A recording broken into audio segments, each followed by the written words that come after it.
At the start of our story, we see an old man coughing and saying, "I am an earthling from a civilized society. I came from a civilized society." Just then, a little girl enters his house with some food in her hand. Seeing the old man like that, she says, "Mr. Seo, are you okay?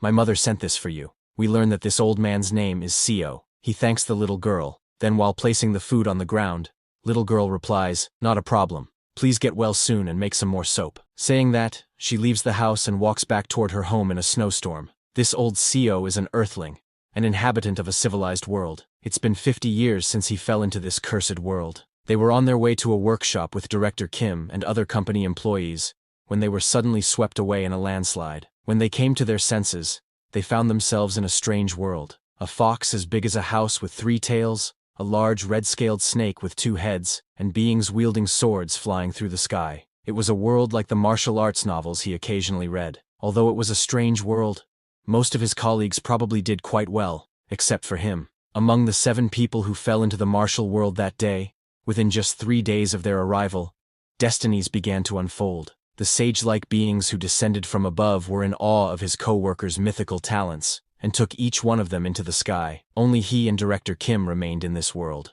To be honest, they had hopes that something special would happen to them too.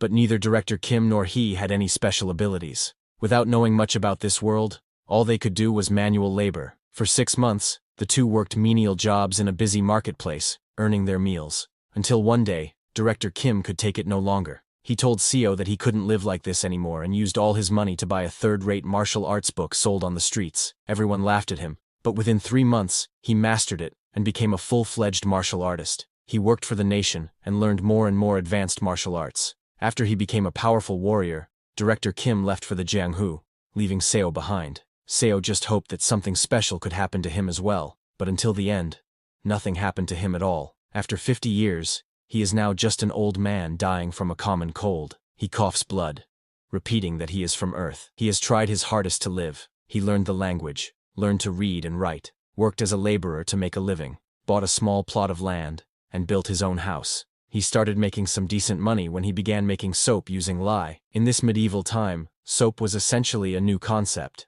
However, even that ended after some thieves stole the method of making his soap and started producing their own. These thugs booted Seo out of the market. Now he is waiting for his death. Having been rejected by this world, a frustrated Seo asks the world, "What do you want from me? Even though I tried my hardest, what must I do?" He starts crying, asking why he couldn't have been selected even if he was not special, and why he has to continue losing everything. Now Seo no longer has the energy to keep his eyes open. As his eyes start to close, he hopes that if he just had a bit more power, maybe, just maybe, he might have had more opportunities. Lying on his bed, sick with a cold, Seo's life ends. That was how he died, and how, with a bright light, he opened his eyes again. He slowly looks down at his body. It's not a hand full of wrinkles and lines. It is a young hand, full of vitality and life. He was wearing something clearly different from the clothes of this world, the blue shirt and sweatpants he had worn on Earth. He looked around, trying to grasp the situation.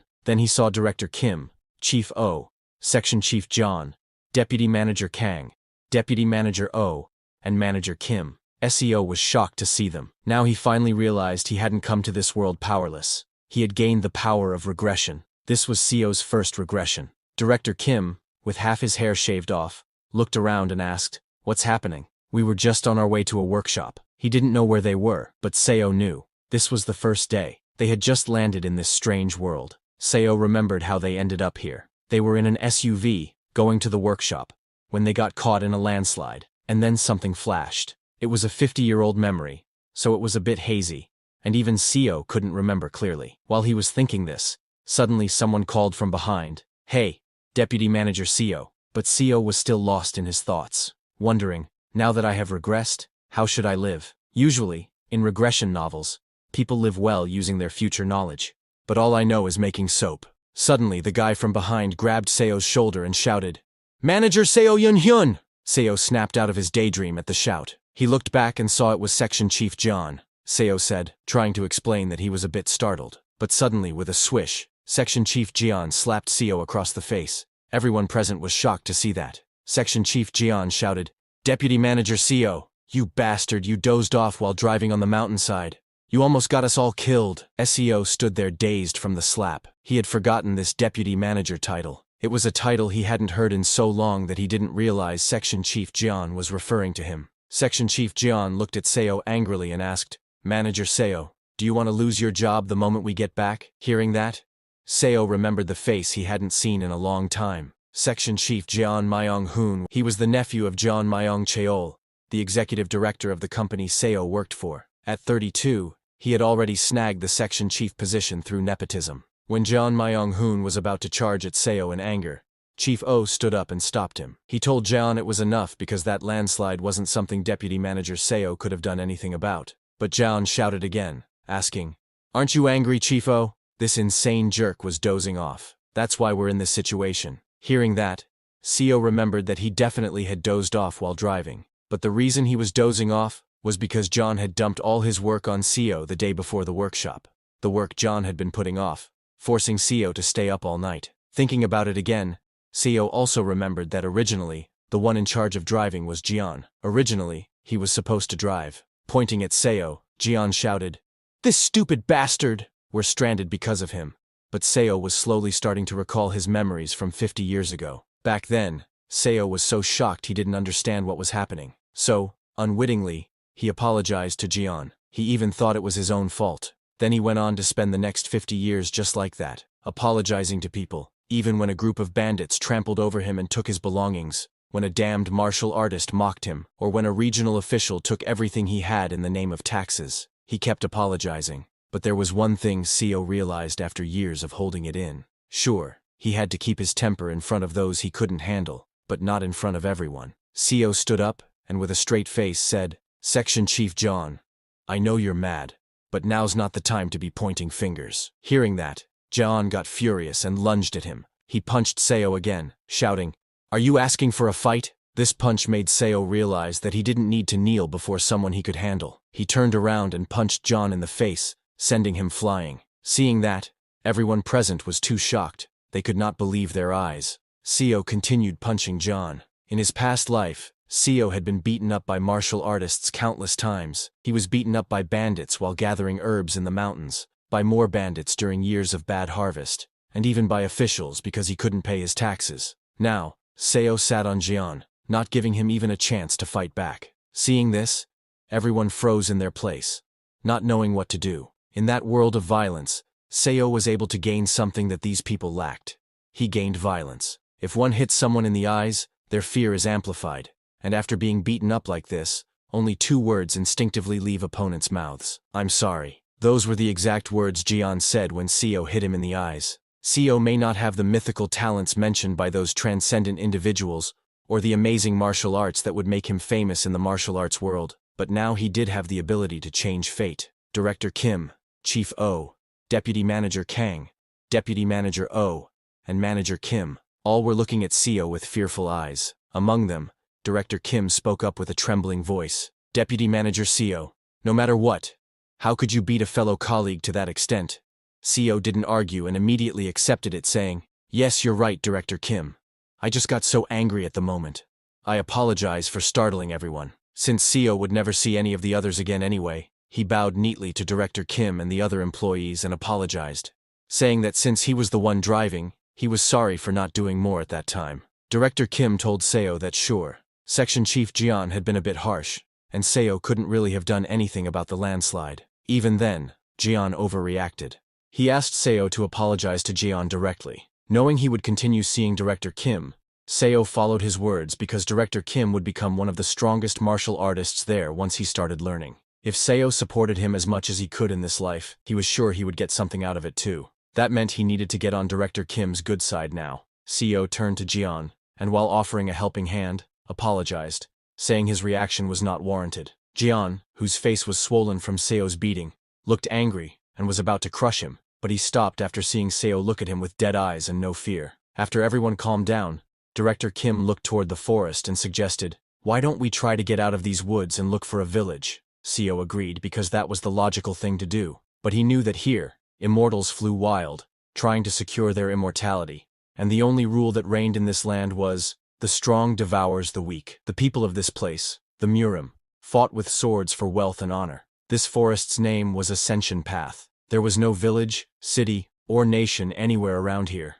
SEO suggested to Director Kim, since the sun is going to set soon, why don't we set up a shelter somewhere safe? Director Kim thought CEO's suggestion was right but asked, what about the car? There's quite a lot of things in there that we packed for the workshop. In that car, there were many things they could use, but only CEO knew they wouldn't be able to find the car. He also knew they wouldn't believe him. So, he decided to just let them look for the car instead of wasting his energy trying to convince them. He suggested that they should split up then. One team could look for shelter, and the other could look for the car. They would meet back here before it got completely dark. After a few hours, CEO started a fire in a cave near the place they first arrived. While eating, a black-haired girl told the others that she didn't get it. We were caught in a landslide while we were in a car, so how did we end up here while the car is gone? Director Kim agreed with the girl, saying he didn't get it either. Everyone was sitting around the fire eating, pointing at the food. A girl commented, "This tastes like chestnuts." Hearing that, CEO asked her if it was crunchy. He told them he had a lot of it,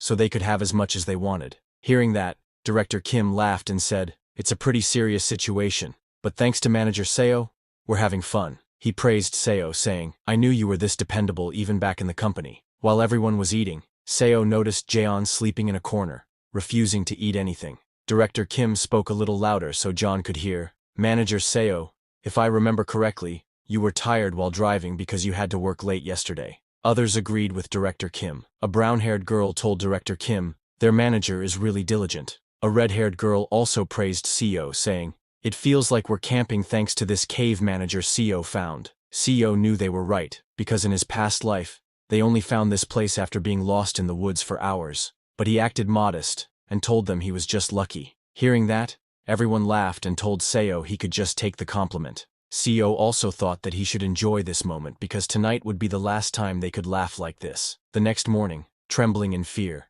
CEO offered his greetings to the Lord of the Forest. The Lord of the Forest he was greeting was a huge seven-tailed fox with red glowing eyes. The fox looked at Seo and with a smile said, "You have quite a unique scent for a human. Despite having lived thousands of years, I have never smelled humans like you." Hearing the commotion outside, the black-haired girl woke up. She came outside and asked Seo what had happened, but when she saw the huge fox, she got scared and screamed. Hearing her scream, others also woke up and came out of the cave. When they saw the huge fox, they too got scared and screamed. Hearing them, Seo looked back and shouted, telling them to show their manners to the Lord of the Forest and get on their knees. Hearing Seo, the seven-tailed fox said, "Every time I come across you humans, I am reminded how foolish and rude you all are." It told them that it would usually rip off all their limbs, but since one of them seemed to know how to treat him, he would forgive them. With that being said, they must pay the price for being in his territory. If one of them offers him an arm, he will let them stay here. Hearing the fox talk, everyone was already too scared, and after listening to its demands, they became even more terrified. CEO was also very scared because in his past life, everyone who saw this monster screamed in panic, and they all ended up dead, having angered the fox. But CEO was a little relieved to see that the fox appreciated his manners this time, and wasn't ripping off all their limbs like last time. Then, while licking its mouth, the seven-tailed fox asked who would give him their arm. CEO calculated that it was just one person's arm. That's all they needed to sacrifice. Even a lost arm would be healed by the cultivators who would appear 2 days later. Plus, CEO had already prepared an herb that would reduce the pain. Thinking all that, CEO removed his sleeves and extended his hand toward the seven-tailed fox. While trembling, he told it that he would offer his arm. Everyone was shocked that CEO was sacrificing his hand for them. The seven-tailed fox opened its mouth and immediately lunged at CEO, saying, "You know your manners, so I will try to make it as painless as possible in return." Then, in the next second, with a loud scream of pain, CEO lost one arm. The seven-tailed fox completely bit off Seo's hand and ate it. Everyone looked away. They couldn't bear to see the horrifying scene right in front of them. CEO was in too much pain. Tears streamed down his face as he extended his other arm to grab the herb. The pain was so intense that Seo didn't have time to think about anything else at the moment. He immediately ate the herb he had prepared for pain relief. After eating Seo's hand, the seven-tailed fox told Seo that it thought he might taste different since he smelled different, but he tasted the same as the other humans. He tasted worse because of all the impurities in his veins. Hearing the fox, Seo began to come back to his senses. He was surprised to see that the herb actually helped a lot with the pain. After calming down, Seo apologized to the seven-tailed fox, saying his offering was not good enough. But the fox was not interested in talking. It turned around to leave, telling them that it would allow them to stay for 7 days in its territory, and that they wouldn't die thanks to its divinity. Saying that, it leapt into the sky with super speed and disappeared. After the 7-tailed fox left, a worried group ran towards Seo to check on him. Seo slowly stood up and asked everyone to go inside, saying he would explain everything. Once inside the cave, Seo slowly told them that he had met the fox when he left the cave early that morning. The fox told him that they were in Murim. Everyone was shocked to hear they were in Murim. Director Kim asked Seo if he meant they were really in Murim because it was unbelievable. Seo said it didn't matter, and told them they would be safe for a week since he had given up his arm. Hearing that it was just a week, Director Kim asked Seo what would happen after that. Breathing heavily, Seo told Director Kim that they would need to give up something else the following week. Hearing that, everyone was stunned. As the herb's effects kicked in, Seo started to get sleepy. He told the others that he was getting sleepy and would rest a bit, hoping they would understand. Saying that, he fell asleep right there. Then, 15 hours later at night, Seo woke up alone in the cave. He heard his colleagues talking outside. They were all angry at Jian, asking him how he could say that manager Seo sacrificed his own arm. Jian argued back, asking, then who wants to give up their arm and leg every week? But Chief O told Jian that manager Seo was very useful, since he was the one who provided them food and shelter. Then Jian suggested they should learn as much as they could from Seo in a week, adding that since Seo had already lost an arm, he wouldn't last long anyway. That's why they should have him be the sacrifice again. Jian said all that, not knowing Seo had woken up and was listening from behind. Seo was surprised to hear that now that he had become debilitated, Jian wanted to chop off one of his limbs every week to give to the fox. That was definitely not pleasing. Looking at Jian, Seo grabbed a rock from the ground. He looked at the rock and thought that with the violence he had learned from being beaten up for 50 years, he could easily kill a modern-day man like John Myung-hoon with one arm. He looked at Jian again, who was still convincing others to force Seo to give up his other arm too. Angrily, Seo thought to himself whether he should kill Jian, but he didn't act recklessly. Instead, he threw the rock back and returned to the cave. He understood that fear had surely paralyzed their minds, and if he acted too cruelly now, it would cause issues with his relationship with Director Kim. Suddenly, Chief O shouted at Jian to shut up if he didn't want his ankles broken again. Hearing that, Seo laughed. He was right to think that they were good people. It was just a confusing situation for everyone. The next day, as the sun rose, everyone gathered in front of the cave. This time, a 2-headed snake appeared before them.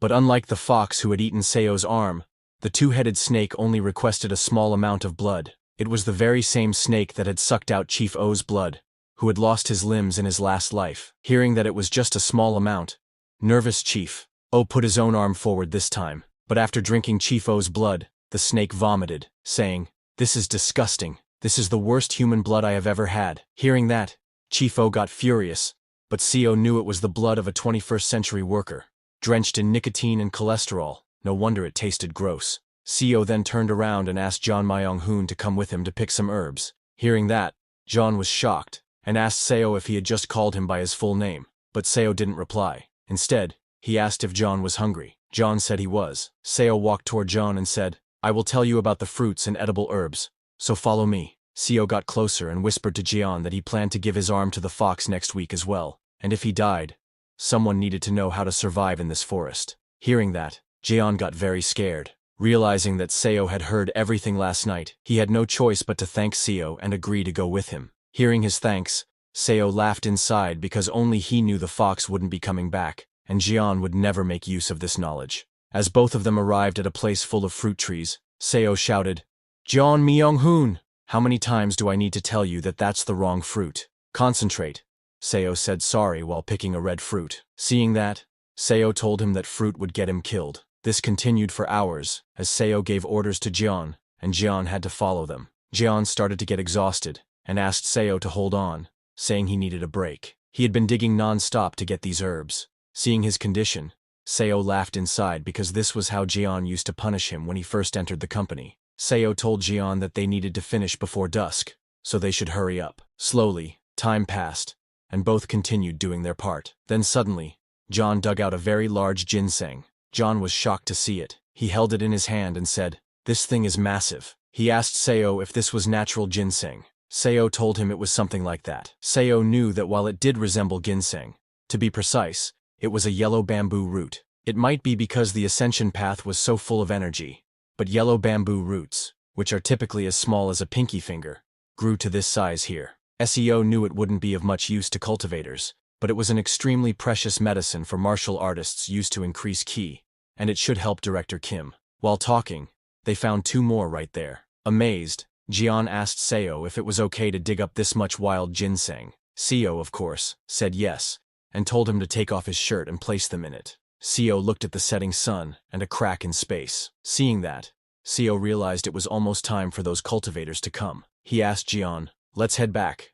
As they returned to the cave, suddenly the crack Seo had seen before exploded with a huge blast, releasing massive amounts of spiritual energy into the sky. At the moment of the explosion, Jian fell to the ground, screaming while grabbing his head. Not only him, Chief O was in the same condition, along with Manager Kang. All 3 of them were clutching their heads, screaming in pain. Seeing this, Director Kim began to panic, asking what had happened to them. Just then, 3 cultivators appeared, flying into the sky. Looking at Jian, Chief O, and Manager Kang, a cultivator named Byuko, wearing golden clothes, said, "What a surprise. To think we'd find such uncut talent here." A black-clothed cultivator named Haogwak told Byuko to go away, saying they were his. Hearing that, the 3rd cultivator, wearing blue clothes, called Haogwak shameless. Seeing these cultivators, Director Kim got scared and asked who they were. The cultivators noticed there were 7 people, but only the 3 had spiritual roots.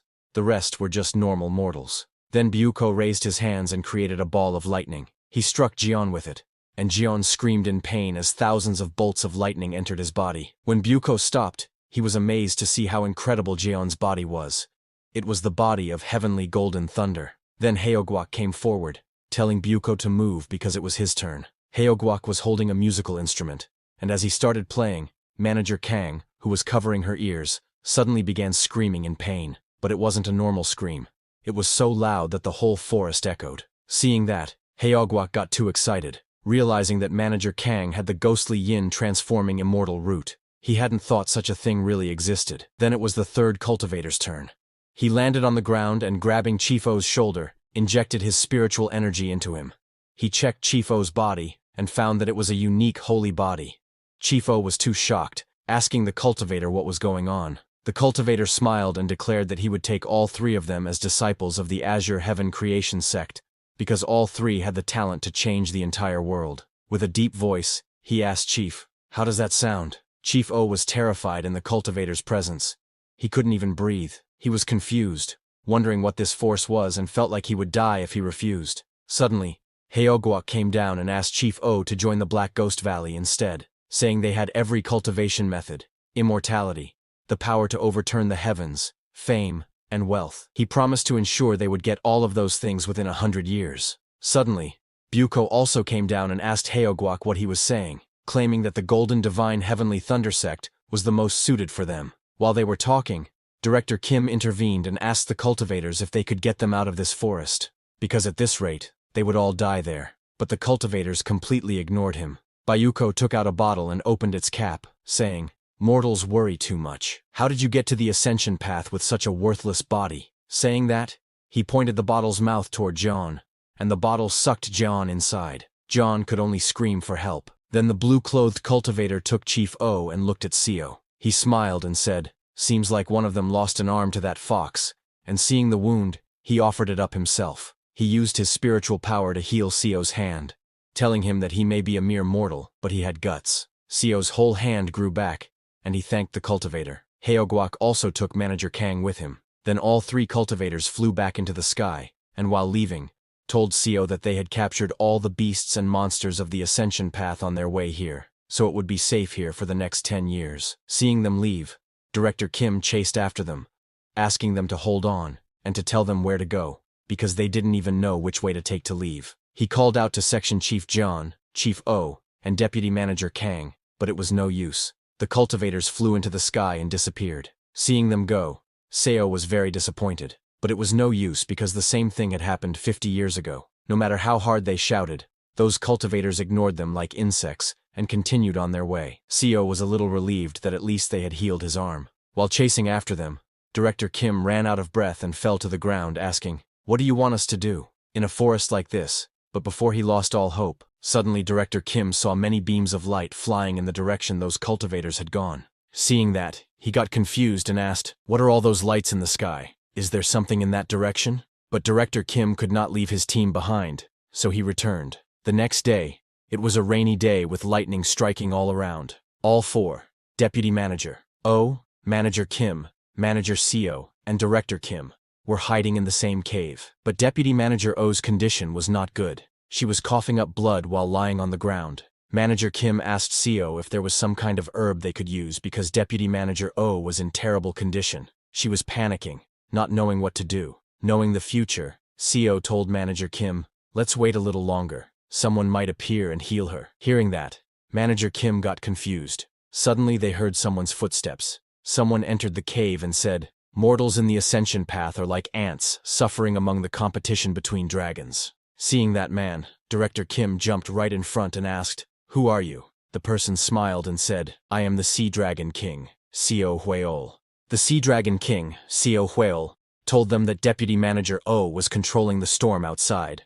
Hearing that, everyone was shocked. The Sea Dragon King explained that the storm suddenly appeared out of nowhere, so he came to look for its cause. Pointing at Deputy Manager, he said that the lady lying over there must have used the sorcery of the storm. The Sea Dragon King was amazed because she was an ordinary woman without even a trace of cultivation. So how could she wield such overwhelming power? Additionally, she was not even doing it consciously, which was very strange. Hearing that, Seo told the Sea Dragon King that actually, they were the confused ones. They had only been in this place for a short time, yet one after another, powerful people like him appeared and took away their companions. Hearing that, the Sea Dragon King couldn't control his laughter. He asked Seo if he was saying that among his colleagues, there were a few with extraordinary potential, and then, as if prearranged, powerful cultivators showed up and took them away. And now, here he was, conveniently appearing in front of this woman. Seo told the Sea Dragon King, "That's exactly what happened." Looking at Seo, the Sea Dragon King smiled and asked,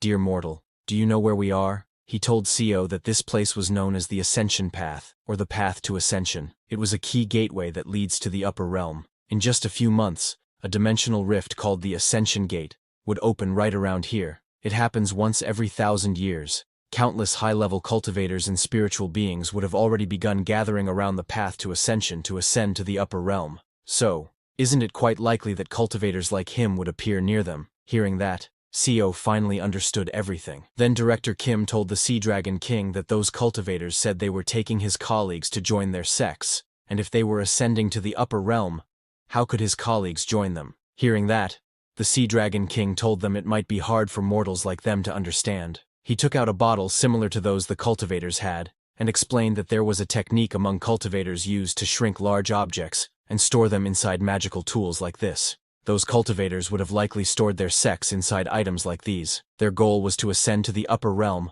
along with their entire sect when the Ascension Gate opened. The Sea Dragon King told them that, in fact, he too had packed one of the undersea castles of his Sea Dragon clan inside this very item. Inside it, 1,800 sea dragons lie dormant. Hearing that, Seo and Director Kim's jaws dropped in shock. The Sea Dragon King patted Deputy Manager O's head, saying she was how peculiar and intriguing. If she were to join the Sea Dragon clan, she could become something extraordinary. Seeing him patting the unconscious Deputy Manager O's head, Director Kim jumped to stop the Sea Dragon King, but the next second he fell to his knees as a very powerful force pinned him to the ground. When Director Kim tried to fight that force, it increased every time, putting more pressure on him. The one putting that pressure was the Sea Dragon King. He lifted Deputy Manager O in his hand, and told Director Kim that he would give Deputy Manager O his blood and accept her as his kin, and that would be best for all of them. He also gave one more piece of advice. Looking at Director Kim with his green glowing eyes,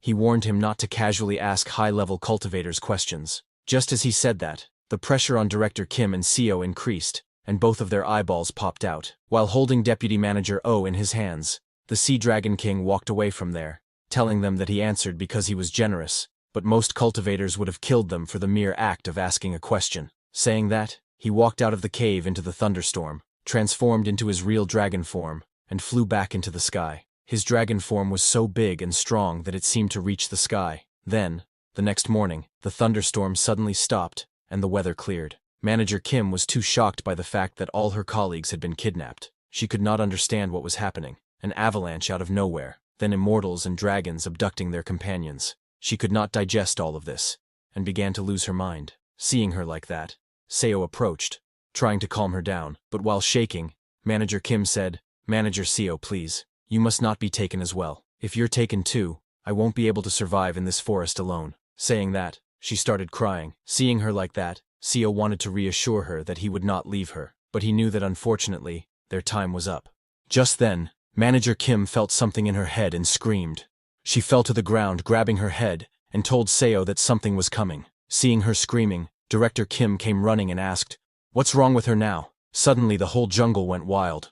All the birds in the sky and all the animals in the forest started running for their lives. Manager Kim started shaking and told them that it was head. Hearing that, Director Kim got confused, and before he could understand anything, suddenly an old man riding a mechanical lion appeared. That old man was shocked to see mortals there, and asked how mere mortals had gotten into the path to ascension. But looking at them, it didn't take that old man long to understand that when the ascension gate was about to open, the surrounding space became unstable, and they must have been caught in a spatial storm. He laughed, praising himself as a genius for understanding it immediately. He then came down from his mechanical lion and asked them who was the one who had just emitted that massive consciousness. He laughed, saying that it was such a powerful presence. He had thought a sage from the upper realm had descended. Looking at Deputy Manager O's condition, he asked if it was her. Director Kim came forward and stopped the old man, saying, "Manager Kim is our colleague." But with just one swing of his finger, the old man sent Director Kim flying to one side. Seeing that, Seo immediately jumped to catch Director Kim to protect him. He caught Director Kim but was also sent flying, crashing to the ground. Director Kim was uninjured and thanked Deputy Manager Seo, but Seo didn't respond. Seeing that, Director Kim panicked and helped Seo up. To their surprise, Seo's whole back was exposed and injured because of crashing on the ground. Director Kim was shocked seeing that and asked Seo if he was all right. Seo, in a slow voice, told Director Kim he was okay. On the other hand, the old man went to Deputy Manager O and grabbed her by the chin, asking, "Let me take you in. You don't have any spiritual root, but I can awaken it for you with my power." The old man wondered what would happen if such a strange consciousness evolved into a cultivator's divine consciousness. Hearing that, Deputy Manager O started crying and looked at Seo and Director Kim for help. Seeing her looking at them, the old man looked at Seo and Director Kim and asked if she was still clinging to her worldly attachments, even after he offered to take her in.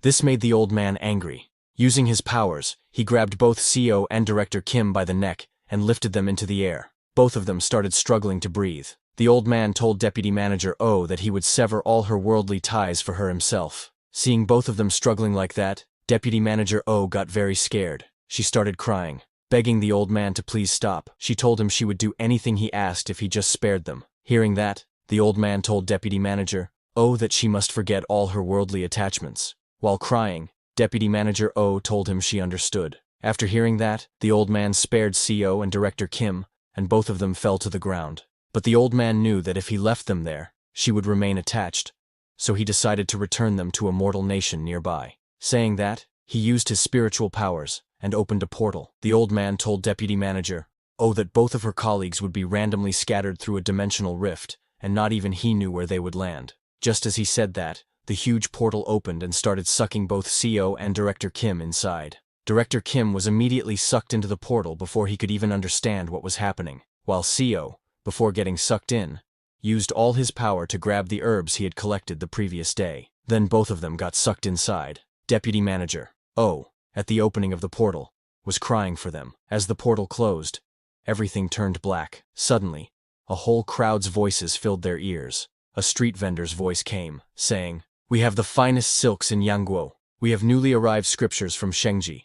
Both Seo and Director Kim were lying unconscious on the ground. Seo was the first to regain consciousness. As he stood up, he looked ahead and saw that he was in an alleyway with many people walking down the street ahead. Seo didn't recognize this place and wondered where he was. The reason he didn't recognize it was that in his previous life, he hadn't fallen into a place like this. He slowly stood up, realizing that the immortal had been telling the truth, that where they landed was random. As Seo walked out of the alleyway, he found that this path felt familiar for some reason. Looking around, he finally understood that this was the place he had once lived in for those 50 years. There was a huge 10-story building right in front of Seo. Seeing that building, he finally recognized that this was the capital of Yangguo, Seokyung City. After witnessing the scene outside, Seo returned to Director Kim and woke him up. Director Kim was very exhausted and told Manager Seo that he couldn't keep up with what was going on anymore. Sitting beside Seo, he told Director Kim he felt the same way. It would be nice if this was all just a dream.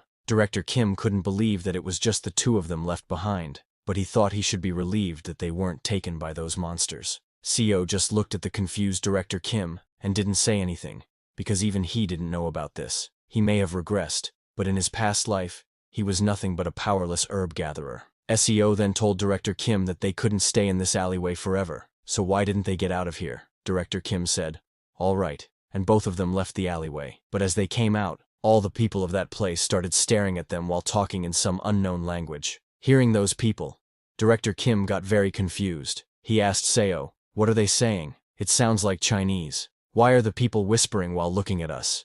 Seo told Director Kim that some people were saying the clothes both of them were wearing looked funny. Hearing that, Director Kim was shocked. Seo smiled and told him not to worry because he knew a bit of Chinese. Director Kim wanted to ask him something, but seeing Seo's injured back, he didn't ask and said, "That's great." Seo said that, but in reality, he lied to Director Kim. The language those people were speaking was not Chinese. Other than the fact that they used the same characters, it sounded completely different. In his past life, Seo had to endure the mockery of beggars for 2 months, just to learn the basics of the language, but now, there was no need for that. Seo took out the herbs he had collected earlier and asked Director Kim if they should get some new clothes. Hearing that, Director Kim was confused and asked how, because he felt like the people of this place wouldn't accept their money. Seo didn't explain to Director Kim, and just took him to the city's medicine hall. The owner of the medicine hall was shocked to see the ginseng, and asked Seo if he was really letting them buy such precious herbs.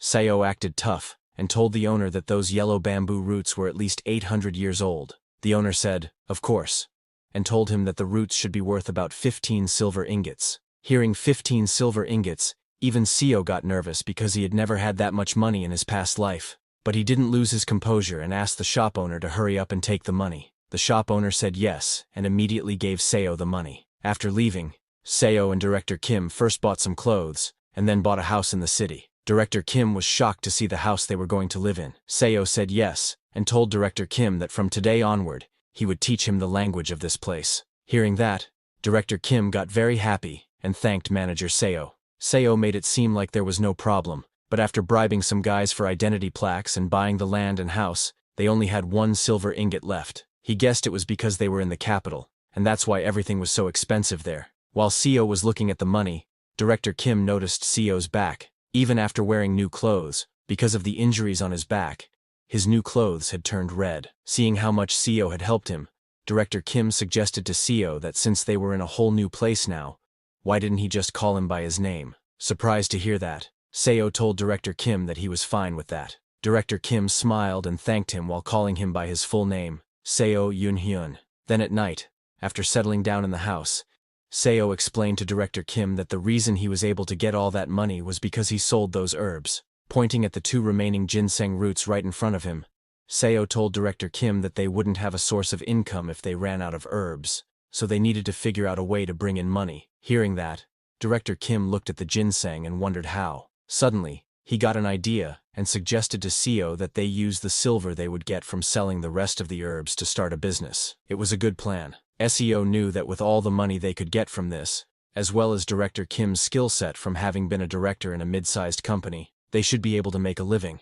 But that wasn't enough. Seo thought that since he had regressed, why not dream bigger? He knew that Director Kim was a martial genius, who, after reading some third-rate martial arts books sold on the streets, became a martial master in just a few months. Once he learned more advanced techniques, he became one of the most powerful martial artists in the Jianghu. But what if he were to learn advanced martial arts from the start? Seo might be able to bring forward the birth of the greatest swordsman in the Jianghu by at least 30 years. Thinking all that, Seo smiled and decided he was going to benefit as much as he could while working for him. He told Director Kim that this was Murim, a world of martial arts. This attracted Director Kim's attention. Seo told Director Kim that who knows when the gangs of the Jianghu might come for them if they set up a business. So shouldn't they at least learn a bit of self-defense? Director Kim's face lit up hearing the words, martial arts, but he knew they didn't teach people outside the sects their martial arts. So he asked Seo how they would learn. Seeing his excitement, Seo smiled because, as a well-known Murim novel nerd, He knew Director Kim would be interested. He explained to Director Kim that in this city, there are 7 famous sects. Among them, the demon-slaying sect, self-binding temple, suppressing birdhouse, and the 7 mysteries sect are on the orthodox side of the Jianghu, whereas the Wolf Fang Gang, the Dark Knight Association, and the dragon-fighting stronghold are considered unorthodox. The people call them the 4 stars and the 3 demons. The demon-slaying sect mainly learns sword and blade techniques. The self-binding temple is a Buddhist sect, while the suppressing birdhouse is like the Hao sect. They focus on intelligence. The 7 mysteries sect has a very long history and teaches all kinds of martial arts. On the other hand, there isn't much information known about the 3 demons. It is said they are proficient in stealth techniques and sorcery, and do a lot of illegal things. After explaining everything, CO asked Director Kim which sect he liked best. Without a second thought, Director Kim chose the demon-slaying sect, adding that a martial artist should wield a sword, and a man should learn blade techniques. Hearing his choice, CO thought this was fitting for the man who was called the best swordsman in his past life. But Director Kim was confused, and asked Seo how he knew all this. CO laughed and told Director Kim that he had been eavesdropping on some martial artists talking earlier. Then, 3 months later, CO and Director Kim went to the demon-slaying sect, but the guards stopped them, asking what brought them there. CO introduced Director Kim as his older brother, and told the guards that they had heard about how famous the demon-slaying sect was, and came wishing to learn martial arts. The guard of the demon-slaying sect was a very strict, muscular guy. He looked at CO and Director Kim's clothes, and thought they looked like they had a decent amount of money. But he told Director Kim that learning martial arts at his age would be difficult. SEO laughed and offered a silver coin to the guard, asking if he wouldn't at least let them talk to someone of higher status, adding that even just simple self-defense training would do. Like that, while bribing the guard, CO and Director Kim entered the demon-slaying sect. There, they met an elder of the sect. The elder asked if they wanted to learn martial arts for self-defense. SEO said they wanted to learn the best there was, offering a box full of silver nuggets. Seeing all those silver nuggets, the elder agreed, saying he supposed CO could join as an external disciple. But after getting the silver nuggets, he added that they didn't give special treatment to those who joined with donations, and in addition, they would only accept one of them. Hearing that, CO was shocked because all that money was worth only 1 yellow bamboo root, and that was all they were willing to do for them. Shocked, Director Kim tried to ask the elder if they were ripping them off, but before he could say anything more, CO accepted the elder's conditions and thanked him, adding that his brother would be the one learning. Hearing that, Director Kim was very shocked. Then, while leaving, the elder asked Director Kim to come outside later to where all the external disciples gathered. As he left, Director Kim asked CO what was the use if only he would learn martial arts. He said he would have chosen a different group had he known they'd be so expensive. SEO turned around with a smile and told Director Kim not to sweat it,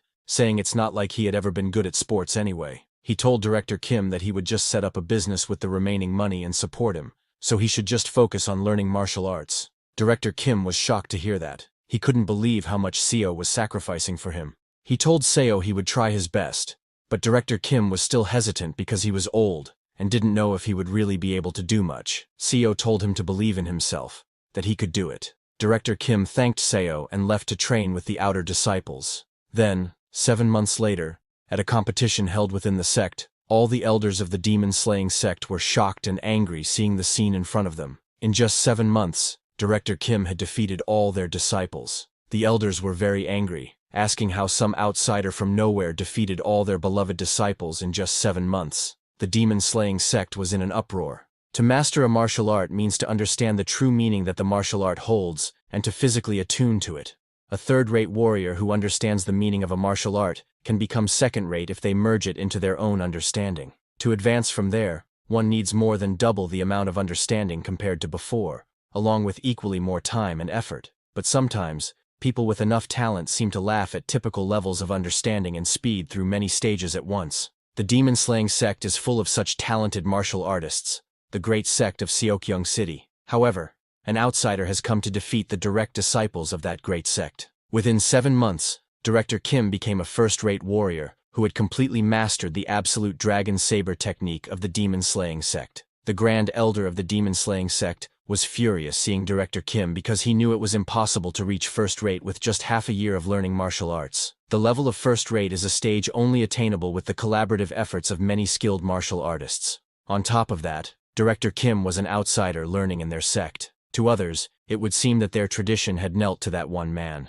The Grand Elder immediately ordered the sect guards to capture Director Kim. Like that, Director Kim was captured and put in a house guarded by hundreds of guards. But now, even Seo was captured. He knew that because an outsider had gained skills befitting an elder of a sect within 7 months, the sect was in chaos. In such a ridiculous situation, Director Kim was imprisoned in his quarters, suspected of being a spy of another sect. However, Seo didn't know why he was also considered a suspect when he didn't know martial arts. Seo asked Director Kim, who was practicing his sword techniques, if he wasn't worried. Director Kim laughed and asked Seo what he should worry about. Seo told him it was about them suspecting him as a spy. In martial arts novels, they typically destroy one's ki core, or even cut off their ki flow. Director Kim admitted that it was true, but told Seo that for some reason, he thought he was approaching the next wall, and if he crossed it, he believed he could advance to the next stage. Seo was shocked hearing that and asked what kind of monster Director Kim was. It hadn't even been long since he had become a first-rate martial artist, and now he was already nearing the next stage. Seo knew that martial peak awaited after first-rate. That level was where most sect leaders of great sects or elders were at. In Yangguo, they were known as absolute masters, and there were only about 1,000 of them in the whole nation. The martial arts world never mentions the stage after that, so martial peak is essentially the last stage one can attain by learning martial arts. Seo realized that his assumptions were wrong. At this rate, the birth of the greatest swordsman in the world would be sped up by 40 years, not 30. Then, 7 days later, Seo and Director Kim were still in captivity. But during this time, Director Kim was not resting. He was practicing and meditating. After 7 days, all the energy he gathered turned into tree energy lotus flowers. Director Kim inhaled that lotus energy through his mouth. Seo was shocked to see those lotuses, because he knew that those were the flowers of chi that only appeared to peak martial artists, and 3 flowers gathered at the summit. After completely absorbing those chi flowers, Director Kim stood up and told Seo he had crossed the barrier,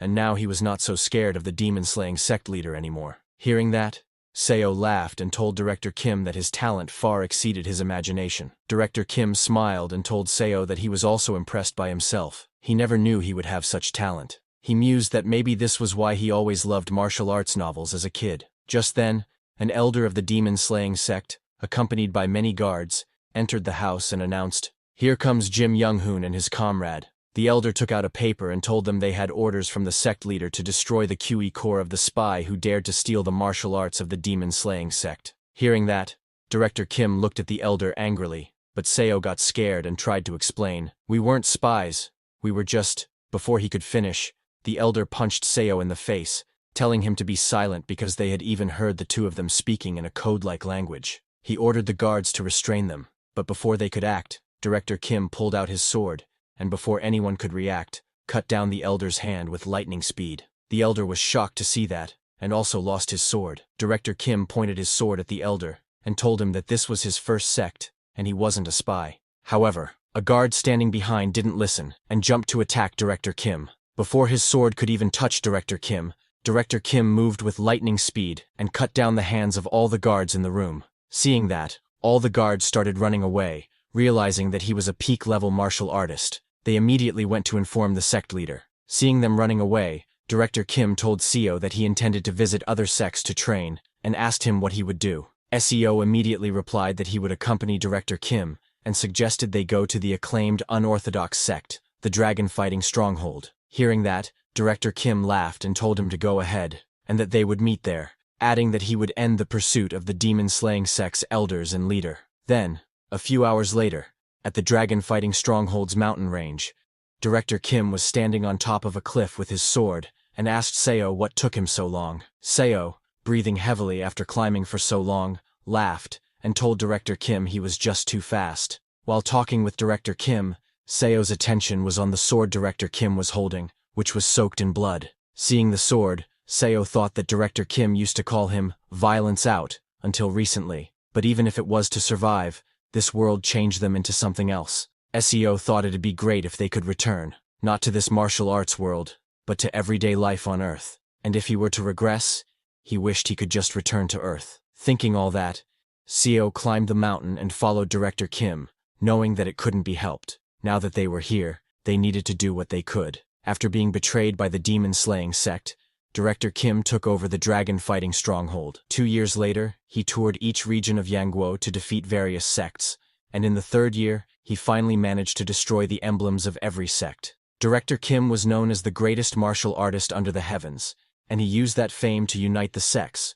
forming the Martial Alliance. Then, 7 years later, Director Kim and Seo were as close as brothers, ignoring the age gap. Director Kim created a martial art specifically suited for Seo, and gave him the martial arts manual, saying, "This is the Severing Mountain Sword." Seo took the manual and started reading it. Director Kim explained to Seo that he named the martial art, hoping Seo would inherit its will that could even cut down mountains. If he mastered the Severing Mountain Sword, he knew Seo would be able to reach martial peak. Reading the book, Seo was shocked because, aside from the things Director Kim had told him, the Dragon Vein Chi method created alongside it was true first-rate martial arts, very different from any second or third-rate martial arts. It was a very powerful technique, and Seo started practicing it. But if there was a problem, it was that even then, Seo could not learn it, and would fall to the ground immediately when facing Director Kim. Seeing that, Director Kim told Seo that he really had no talent. Yes, Seo's talent was absolutely terrible. Even though the best martial artist under the heavens created a martial art suited for him and taught him one-on-one, Seo barely made it to third rate after an entire year. A year later, Seo admitted that it couldn't be helped. He told Director Kim that he did have some talent in medicine at least, as people are talented in different areas. Then, one day after the decade had passed, Seo witnessed something amazing. He saw Director Kim meditating with 5 chi flower balls forming above his head. Seo was amazed to see that because this was a level he had only heard of in legends, it was 5 energies converging to the origin. Suddenly, Director Kim's whole body started releasing huge amounts of internal chi. All his bones and joints began cracking, and the energy around him completely changed as Director Kim's white hair of old age turned black again. It was a divine scene, as Director Kim's whole body went into transformation, releasing so much energy that even standing nearby was impossible. After everything calmed down, Seo looked ahead, and was shocked to see Director Kim. Director Kim, who had turned into a young man, laughed and asked Seo what had him so surprised. His voice, his face, and his body had completely turned into that of a young man. This is called skeletal restructuring. Shocked, Seo called Director Kim, brother, telling him he looked even younger than him. Director Kim laughed, asking if he really looked that way. He told Seo he felt so full of life, like he could do anything. Seo told Director Kim that the world would be shocked when they saw him completely transformed. While wearing his clothes, Director Kim said certainly. He walked towards Seo and told him that it was about time he handed over the Murim Alliance to the next leader. But Seo knew that there was no one who caught Director Kim's eye. Director Kim told Seo that he was right. The Murim Alliance leader, by definition, needed a certain level of martial arts. But there wasn't a single one who truly understood martial arts. Seo laughed and told Director Kim that was because he was abnormal. Where else in the world would there be a genius like him? Director Kim looked out the window to see the disciples practicing martial arts, and told Seo that even so, they needed to find someone. But Seo insisted there were no talented people. Then, 25 years later, in a building in the middle of the Murim Alliance, Seo was writing with a brush. 35 years had passed since he had started his life again in Dungsonyang. His hair had turned gray as he was already in his mid-60s. Now, he wondered where young Director Kim was and what he was doing. A year after his transformation, Director Kim handed over the position of Murim Alliance leader to the next generation and retired. Seo, too, wanted to retire with him then, but to set the chaotic Murim Alliance straight, he had to remain in the position of the Murim Alliance's strategist for a long time. Director Kim told Seo that he wanted to wander the martial world and travel all over Yan Kingdom. Perhaps because of that, he didn't even come to Seo's retirement ceremony in the end. Old Seo came out of his room to get some fresh air. Looking around the house, he felt lonely. He had bought this house with a big heart using his retirement money, but it was too big to live in alone. That was the problem. While he was thinking about all that, suddenly he heard someone coming out of the bushes. He got alert, but when he got closer to check, he was surprised to see Director Kim there in torn clothes. He asked Director Kim what was with the beggar's appearance and why he hadn't even come to his retirement ceremony. "Where did you go?" Director Kim laughed and fell to the ground. Seeing him like that, Seo asked if something had happened. Looking at the sky, Director Kim told Seo that he truly thought he had blessed martial talent. Sitting beside Seo, Director Kim asked, "Isn't that right? If I'm not a genius, then what am I?" Director Kim said, "I am clearly a martial arts genius. Perhaps in this Yan kingdom or among ordinary people like me, no one can match my martial talent. Hearing Director Kim call himself an ordinary person, Seo got confused and asked how he could be ordinary. Who under this sky doesn't know that you are the world's #1? Before Seo could finish his words, Director Kim said in a deep voice that he fought against those cultivators, and asked Seo if he remembered them. 35 years ago, those monsters who kidnapped their comrades and flew in the sky. Seo, who had experienced that time twice, immediately remembered, and was shocked to find out they were cultivators. Seo knew that they didn't easily reveal themselves, but secretly worked throughout the Yan imperial family, and manipulated Yan kingdom itself. After establishing the Murim alliance, as its influence grew somewhat in Yan kingdom, those cultivator forces began to seriously interfere with them. Director Kim was displeased with this, but to defy them was to fight against the nation itself. So, to protect the Murim alliance, they had no choice but to obey them. Because of that, Director Kim stepped down from his position as Murim alliance leader, and, as a human, sought them out alone throughout Yan kingdom to contend with them. Director Kim told Seo that those cultivators were truly hard to find, and even if he found one and tried to fight, they completely ignored him, saying he wasn't worth fighting for. Then they would leave using illusions or flight techniques, making it hard to seize an opportunity. But 5 years ago, he finally got to fight a cultivator. Hearing that, Seo got very excited and asked Director Kim if he won. Director Kim told him that he did. Hearing that, Seo laughed and told Director Kim that if he had done that during his time as Murim alliance leader, he would have grabbed him by the back of his neck. But while shaking hands, Director Kim told Seo that fighting for his life against that cultivator who had reached the Qi condensation realm, he could barely scratch his fingertip. Hearing that, Seo was shocked. Director Kim said that the cultivator he fought said even if Director Kim just grazed his body, he would count it as Director Kim's win, so he did win. Still, Director Kim was very disappointed. Seo then asked him if the cultivator at the Qi condensation realm was one of the 10 great masters of the cultivation world, or something like that. Director Kim said no, and told Seo that the cultivator said his realm was second from the bottom in the cultivation world. In martial arts terms, he was a second-rate warrior. Hearing that, Seo was stunned. He could not understand anything, and asked Director Kim what nonsense he was talking about. In his past life, and in this life, Seo knew that cultivators were formidable beings, but Young Hoon's martial arts clearly touched the heavens. He was a person who literally used skywalking to perform martial arts in the air, and could cut through millennium-old steel and buildings like tofu.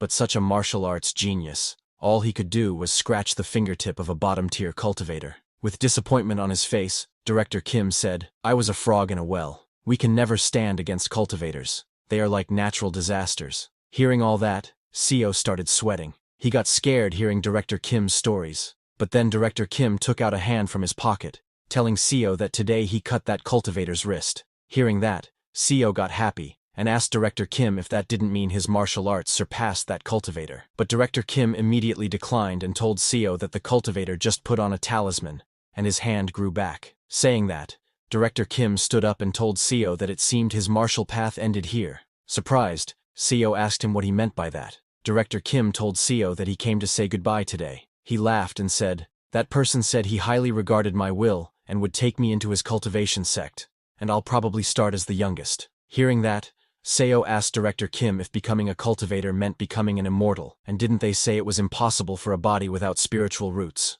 Director Kim told him that for a regular mortal, the stage of 5 energies converging to the origin is equivalent to the 5-element spiritual root that cultivators are naturally born with. He told Seo that to gain the trait that cultivators are born with, mortals like them must use their entire lives to even manifest that basic quality. Saying that, Director Kim swung his sword and cut open the space itself, creating a door in mid-air. While entering that door, Director Kim told Seo that he would now go and must aim for a higher stage, but before leaving, he handed Seo a book, saying, "This book is my last gift to you." He told Seo to stay safe and left before Seo could say anything. Seo checked the book, which was named Record of Transcending Cultivation and Exhausting Martial Arts. It was a record of attempting to use martial arts to surpass cultivation. He was very worried, and looked into the air, asking Director Kim where he was going without him, but there was no reply, and so time passed. Now it had been 50 years since Seo came to this world, and here he lay dying of a common cold, just like in his previous life.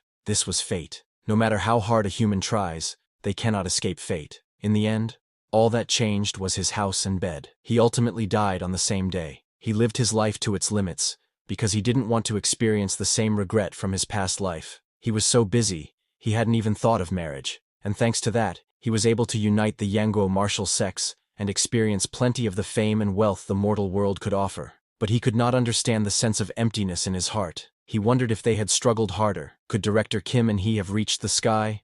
Seo's body quaked in this sense of powerlessness. It was too regrettable. And that marked the end of Seo's second regression. After dying for the second time, Seo's eyes, which had gone blurry just a few seconds ago, opened again. He looked around and saw that he was in the same forest on the ascension path. Looking down, he noticed that his body was brimming with energy. Seeing that, he realized that regression wasn't just a one-time thing. As he was lost in his thoughts, suddenly Section Chief Jian charged at Seo in anger, shouting, "Deputy Manager Seo, you bastard!" But as Jian swung his hand to slap Seo reacted instantly and dodged the attack. Jian continued trying to punch him, but Seo effortlessly dodged every strike. He wasn't even paying attention to Jian.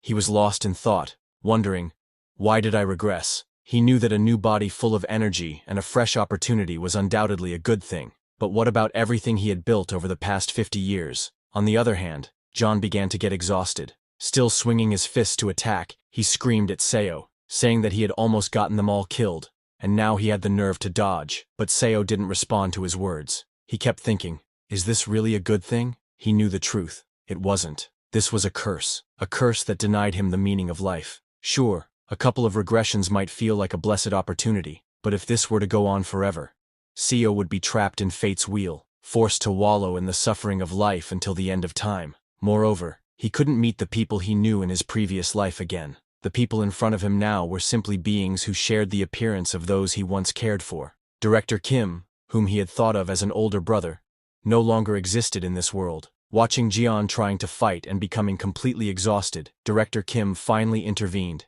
telling Section Chief Jian, "That's enough." Seo then told Jian to calm down, asking, "What help will being angry bring here?" Hearing that, Jian became even angrier, calling Seo shameless. But before he could say more, Seo spoke again. "In the first place, Jian, you were on driving duty today. I warned you before you forced me to drive that I hadn't slept last night, because of the work you offloaded on me." Seo turned to leave and asked Jian, how would I have even dodged an incoming avalanche on a narrow road? He advised Jian to stop pointing fingers and think instead about what they needed to do next. Jian was speechless. He was used to Seo always accepting blame and apologizing. Seo then turned to Director Kim and mistakenly called him by his name, just like he had in his previous life. But he immediately corrected himself. He told Director Kim that he would search for a place where they could stay before the sun set, and asked everyone else to look for the car or any possible way out of the forest. "When the sun sets, I'll light a fire, so come over to it." Seo wasn't trying to please anyone anymore. He wasn't building relationships,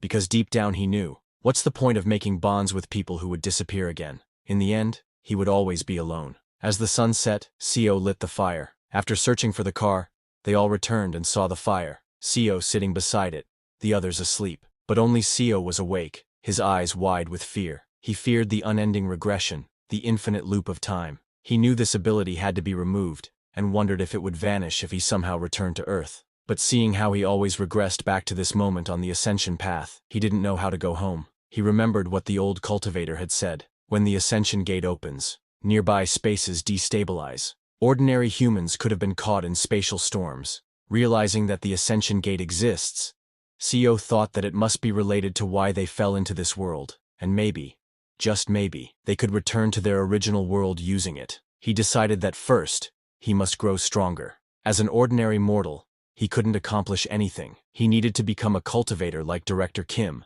and start cultivating. Once he gained a longer lifespan through cultivation, he would be able to research the ascension gate properly. Seo came out of the cave at night, and while looking at the sky, he decided that he would become a cultivator and go to the ascension gate. The next day, as the sun rose, Seo left the cave and ventured into the forest. He went to the same place where he had previously found those 1,000-year-old ginsengs. He dug out as many as he could and began eating them immediately without stopping. By eating them, Seo could feel strong chi quakes within his core. In his previous life, he hadn't known any heart methods, so eating these yellow bamboo roots would have done nothing. Using the dragon vein chi method that Director Kim had made for him, he could break through the blocked chi passageways. Seo's heart, which had been extremely polluted, slowly began to cleanse itself. It started beating like it had when he was born. Seo began sweating heavily as he cultivated, but he understood. It wasn't easy to heal a body soaked in preservatives, fast food, and stress.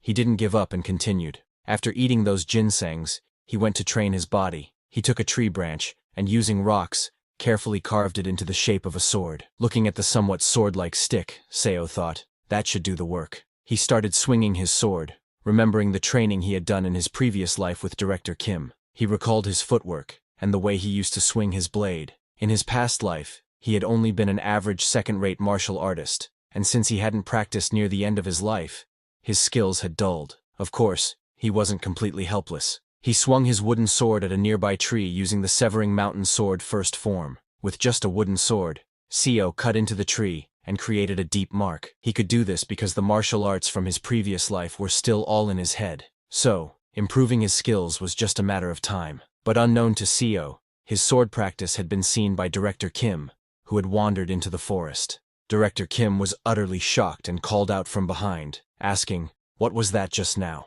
He ran up to Seo, asking, "How did you slash a tree with a wooden stick? Just what is that strength?" Seeing how excited Director Kim was, Seo smiled inside, thinking, "This is the man who will instruct me to become a cultivator." Seo turned to Director Kim and asked if he wanted to try learning this technique. Hearing that, Director Kim's face lit up with excitement. He asked Seo, "Can I really do it?" But before Seo could reply, something suddenly appeared and destroyed the tree where Seo had been practicing. It was none other than the nine-tailed fox. The nine-tailed fox glared at them angrily and shouted, "Filthy humans, how dare you play around in front of the master of this forest?" Seeing the nine-tailed fox, Director Kim was completely stunned. And not just him, even Seo grew very nervous.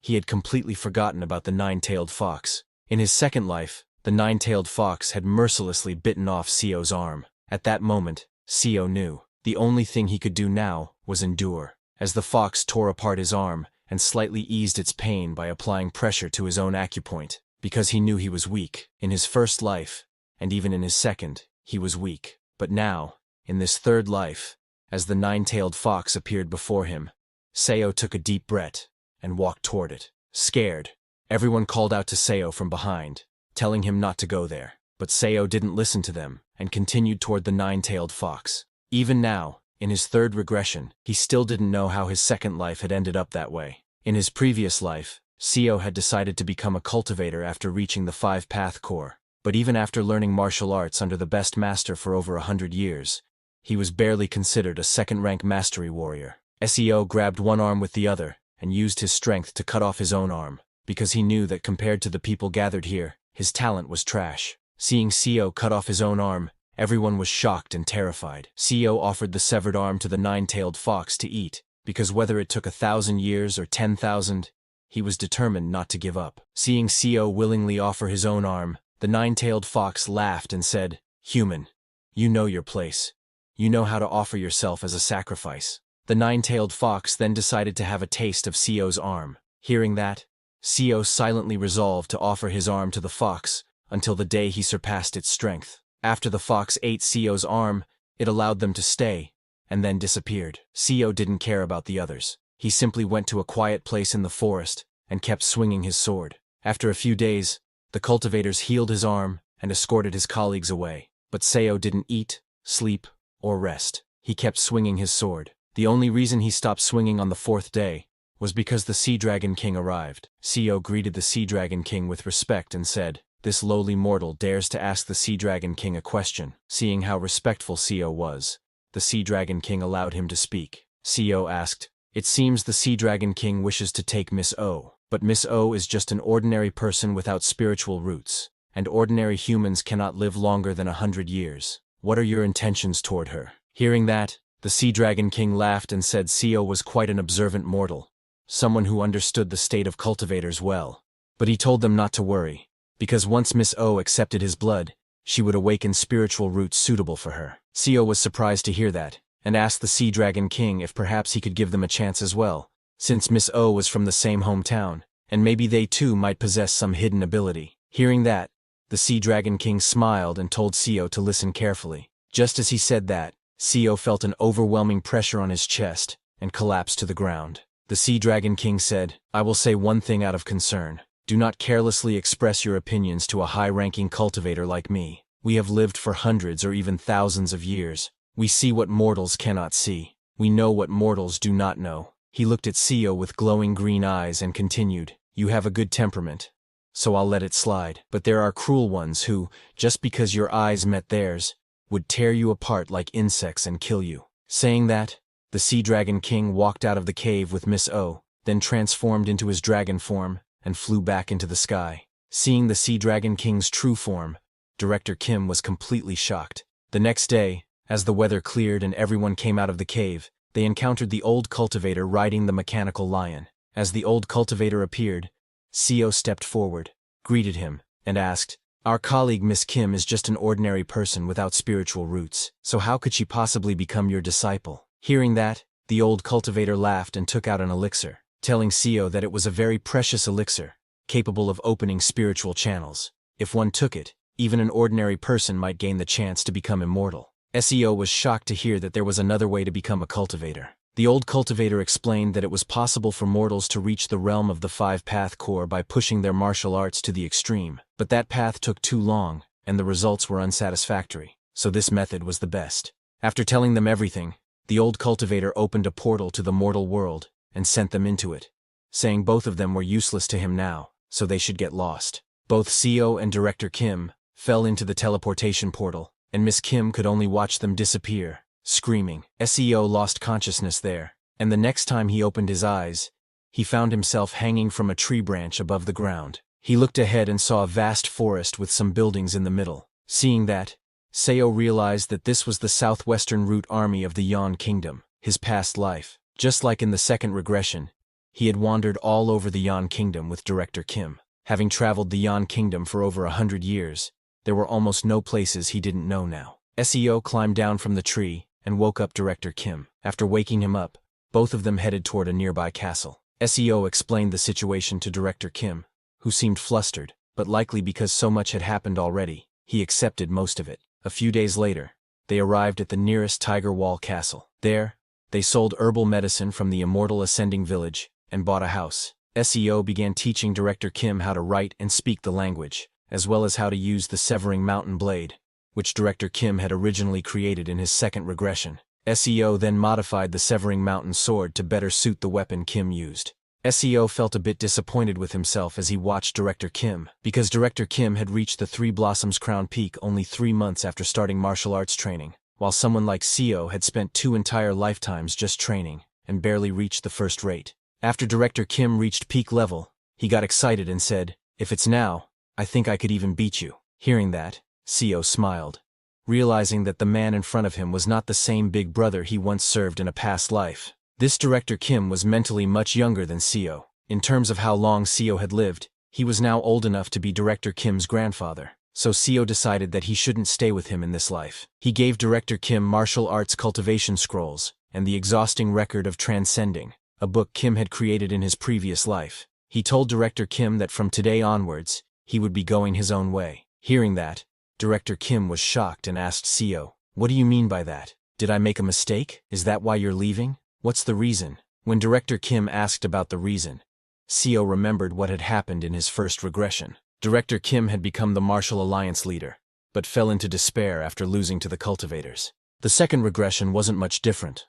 Director Kim developed the record of transcending cultivation and exhausting martial arts, then created the record of martial arts surpassing through cultivation. He fought against the cultivators, but in the end, he was overwhelmed by a stronger one and fell to the ground. After that, Director Kim disappeared, saying he would become a cultivator, abandoning the path of martial arts. And Seo thought, maybe this life would end up the same. This time, he no longer wanted to see his brother Kim fall into that same despair again. So Seo made an excuse, telling Director Kim that he wanted to travel alone and improve his skills. Hearing that, Director Kim asked Seo if he couldn't do that with him, questioning how he was supposed to live without Seo. Seo told Director Kim that with his martial arts skills at the current level, he should be able to live well. Seo reminded him that he had already taught him how to speak, write, and even martial arts. Now that Director Kim was a top expert, there was nothing more to worry about. But Director Kim still wasn't convinced. He asked Seo if he really had to be separated from his hometown friends again.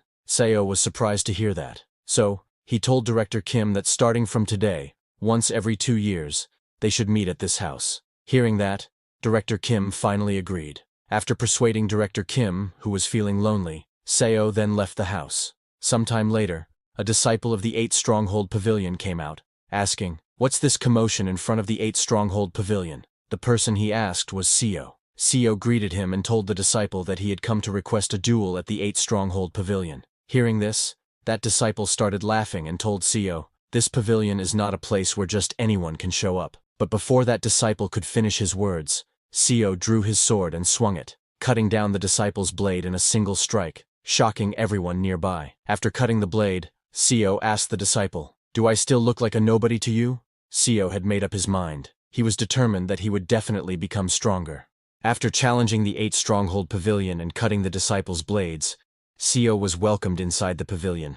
Once inside, a girl came to escort him. She asked him to please come to the inner quarters, saying the sect leader was waiting there. Seo followed the girl into the inner quarters, where she led him to an arena where the sect leader was waiting. The audience consisted of the disciples of the 8 Stronghold Pavilion. When the sect leader saw Seo, he smiled and said he was curious who this first-rate master could be, especially since Seo was such a young junior. Seo greeted the sect leader saying, "This humble one, Seo Yun-hyun, greets the sect leader of Palgyeonggak." Hearing that, the sect leader laughed and praised Seo, saying his energy was extraordinary. Seo also praised the sect leader, saying his energy was extraordinary as well, and asked him to please grant him his guidance. The sect leader immediately took out his weapon, a spear whip. He swung his spear whip and told Seo that he would begin first. Seo took out his sword. The sect leader moved very fast and attacked Seo's legs, but Seo quickly dodged the attack. However, it was only the sect leader's main attack. As Seo dodged and was in mid-air,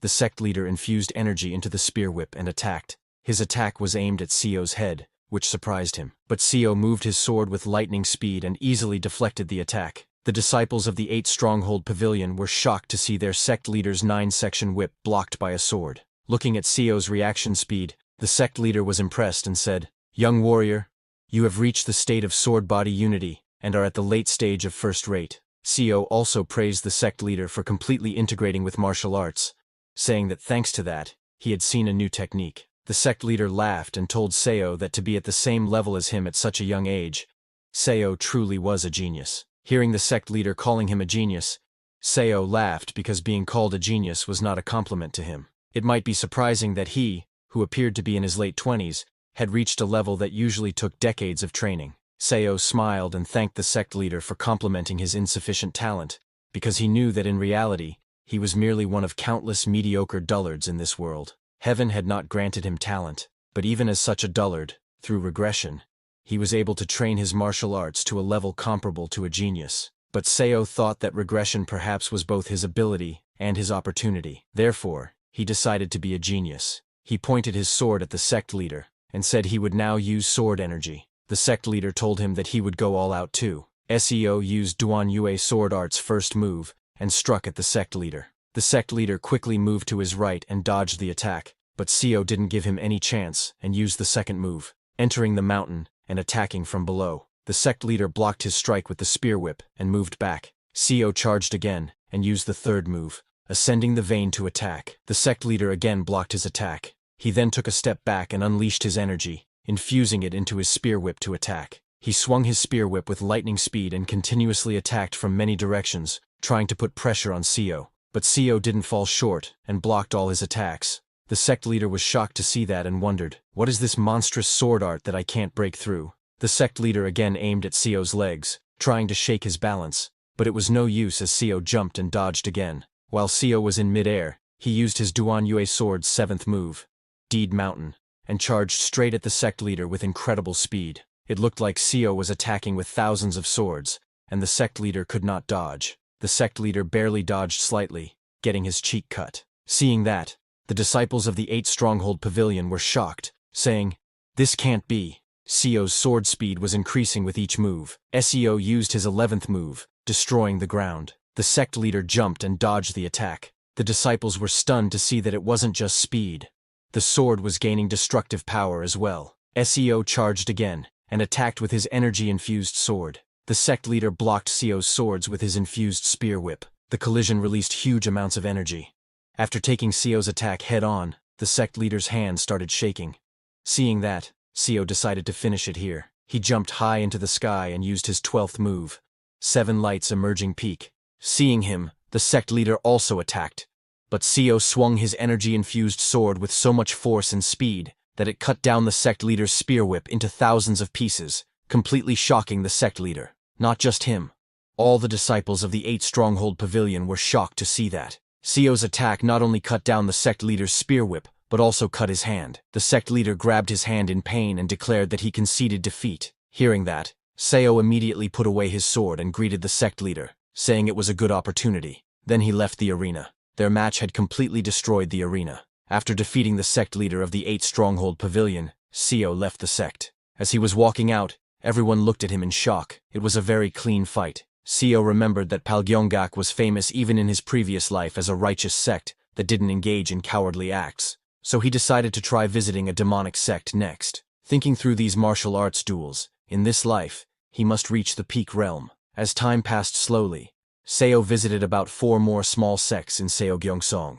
Among them, he lost duels at Aeolyubo and Hwyeongmun, and won against sects like Gaejubang and Yukgyeolbo. Then he went to Hoidangpa, where he fought a warrior. He first cut down that warrior's blade and sent him flying. The warrior flew towards his sect master and was unconscious because of Seo's powerful attack. Seeing that, the sect leader of Hodangpa laughed and said, "So the young first-rate master who's been challenging people to duels all over Seogyeongsong recently was you after all." He told Seo that he had seen his skill well. Seo greeted the sect leader, saying he too had learned a lot. Just then, many warriors came out of the door behind the sect leader. The sect leader asked Seo if he was ready because now it was the turn of the 10 elders. Seeing that, Seo was surprised, wondering, "What is this? Is this the demonic sect's way?" He asked the sect leader, "Didn't the duel just end with my victory? I have never heard of continuous battles or a 10-on-1 duel." With a smirk, the sect leader said, "Didn't you just hear?" Hearing that, Seo realized that this guy was playing word games. He tried to scare the sect leader,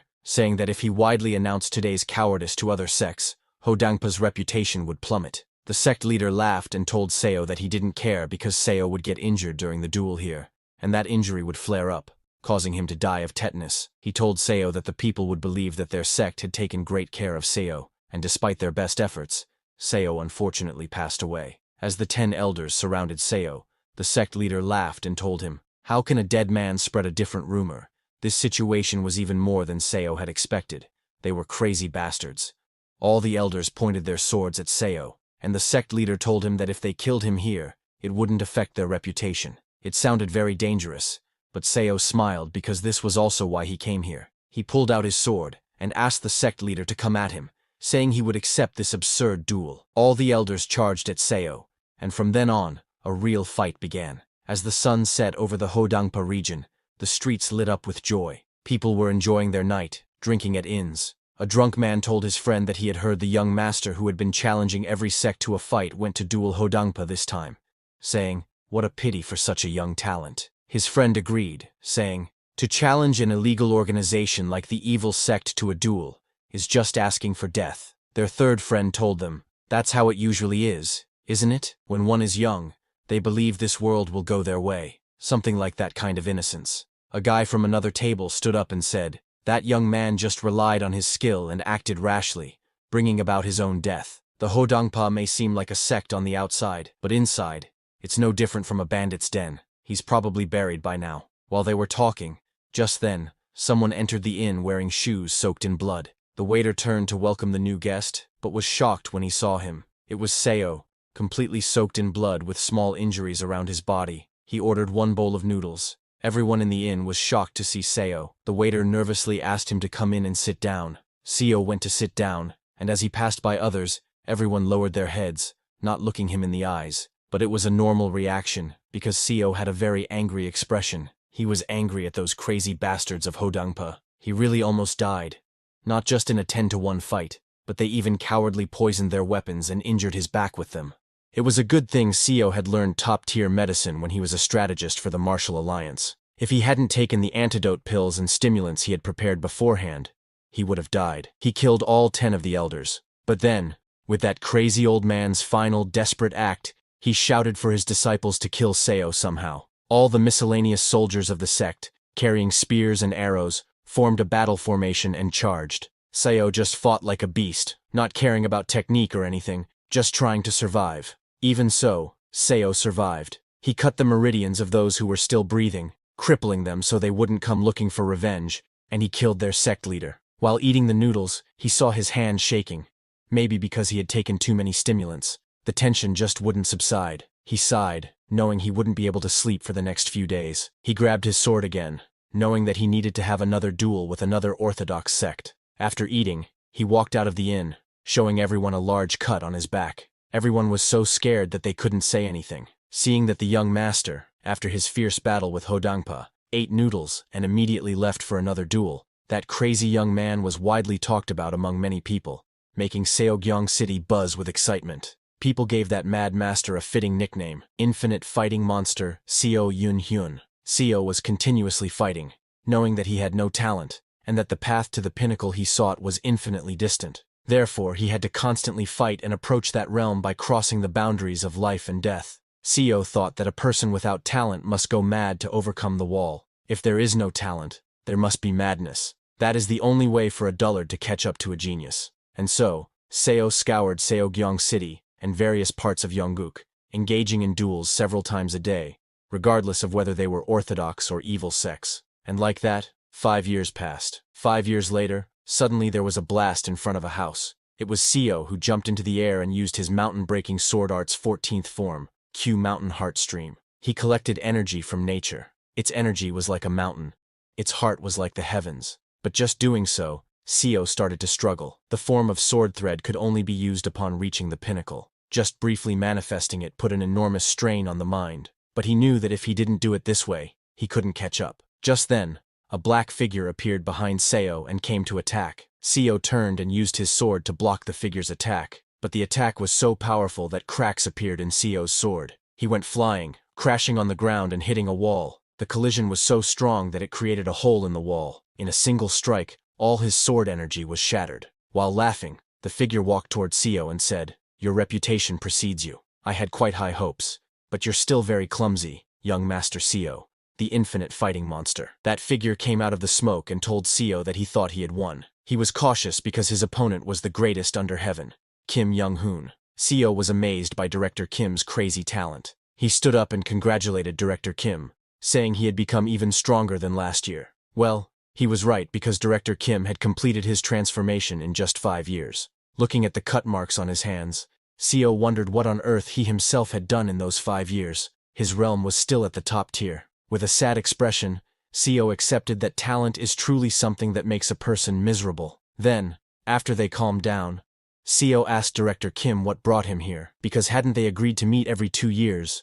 Director Kim told Seo that after attaining the 5 energies converging to the origin and visiting great sects of Yangguo, he had realized one thing. Seo asked him. Director Kim told Seo it was the fact that there was no one above him in Yongguk. Now, no one was even a match for a single one of his moves, and so he was planning on creating a sect or organization of some kind, and wanted to offer Seo a seat. But Seo immediately declined, saying he was comfortable with his current state. Looking at Director Kim, Seo thought he seemed to have already developed the martial lord's disease. He knew that if he accepted that offer, in this life too, he would surely become something like a strategist or vice-sect leader, and work like a dog. But to reach the pinnacle with his talent, every minute and second was precious. Director Kim told Seo that it might be difficult to meet him once he established his organization, then started persuading Seo, saying Seo could always stick around and get his guidance in duels. But Seo declined, telling Director Kim that no matter what offer he made, he was not taking it. Hearing that,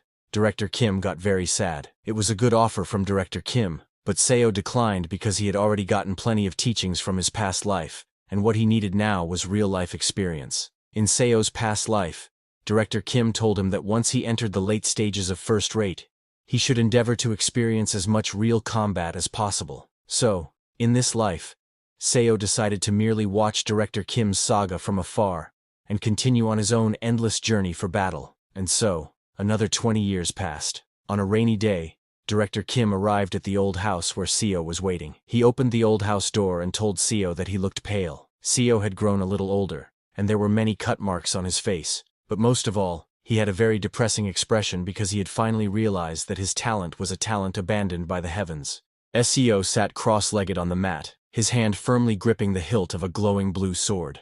Despite his countless hours of relentless training, frustration clouded his expression. From across the room, Director Kim, with his long hair tied neatly at the back, looked at him and asked, "Have you still not broken through to the next realm?" SEO tightened his grip on the glowing sword, his eyes filled with determination. He acknowledged to himself that his understanding of sword chi had already far surpassed that of others in the league. Yet, despite his progress, he couldn't help but feel the sting of inadequacy. He still couldn't last beyond 3 moves against the high-rank masters. Director Kim placed a hand thoughtfully against his chin, his brows furrowing slightly. After a brief moment of contemplation, he muttered to himself, finding the situation unusual. How strange, he thought. Director Kim observed Seo closely, noting the way he now moved as one with his sword, far more in tune than ever before. Yet, despite this progress, Seo still hadn't reached the peak realm. For someone with as much real combat experience as him, Director Kim thought, it should have been more than enough to break through. A faint, self-mocking smile curved Seo's lips as sweat trickled down his face. He acknowledged the bitter truth.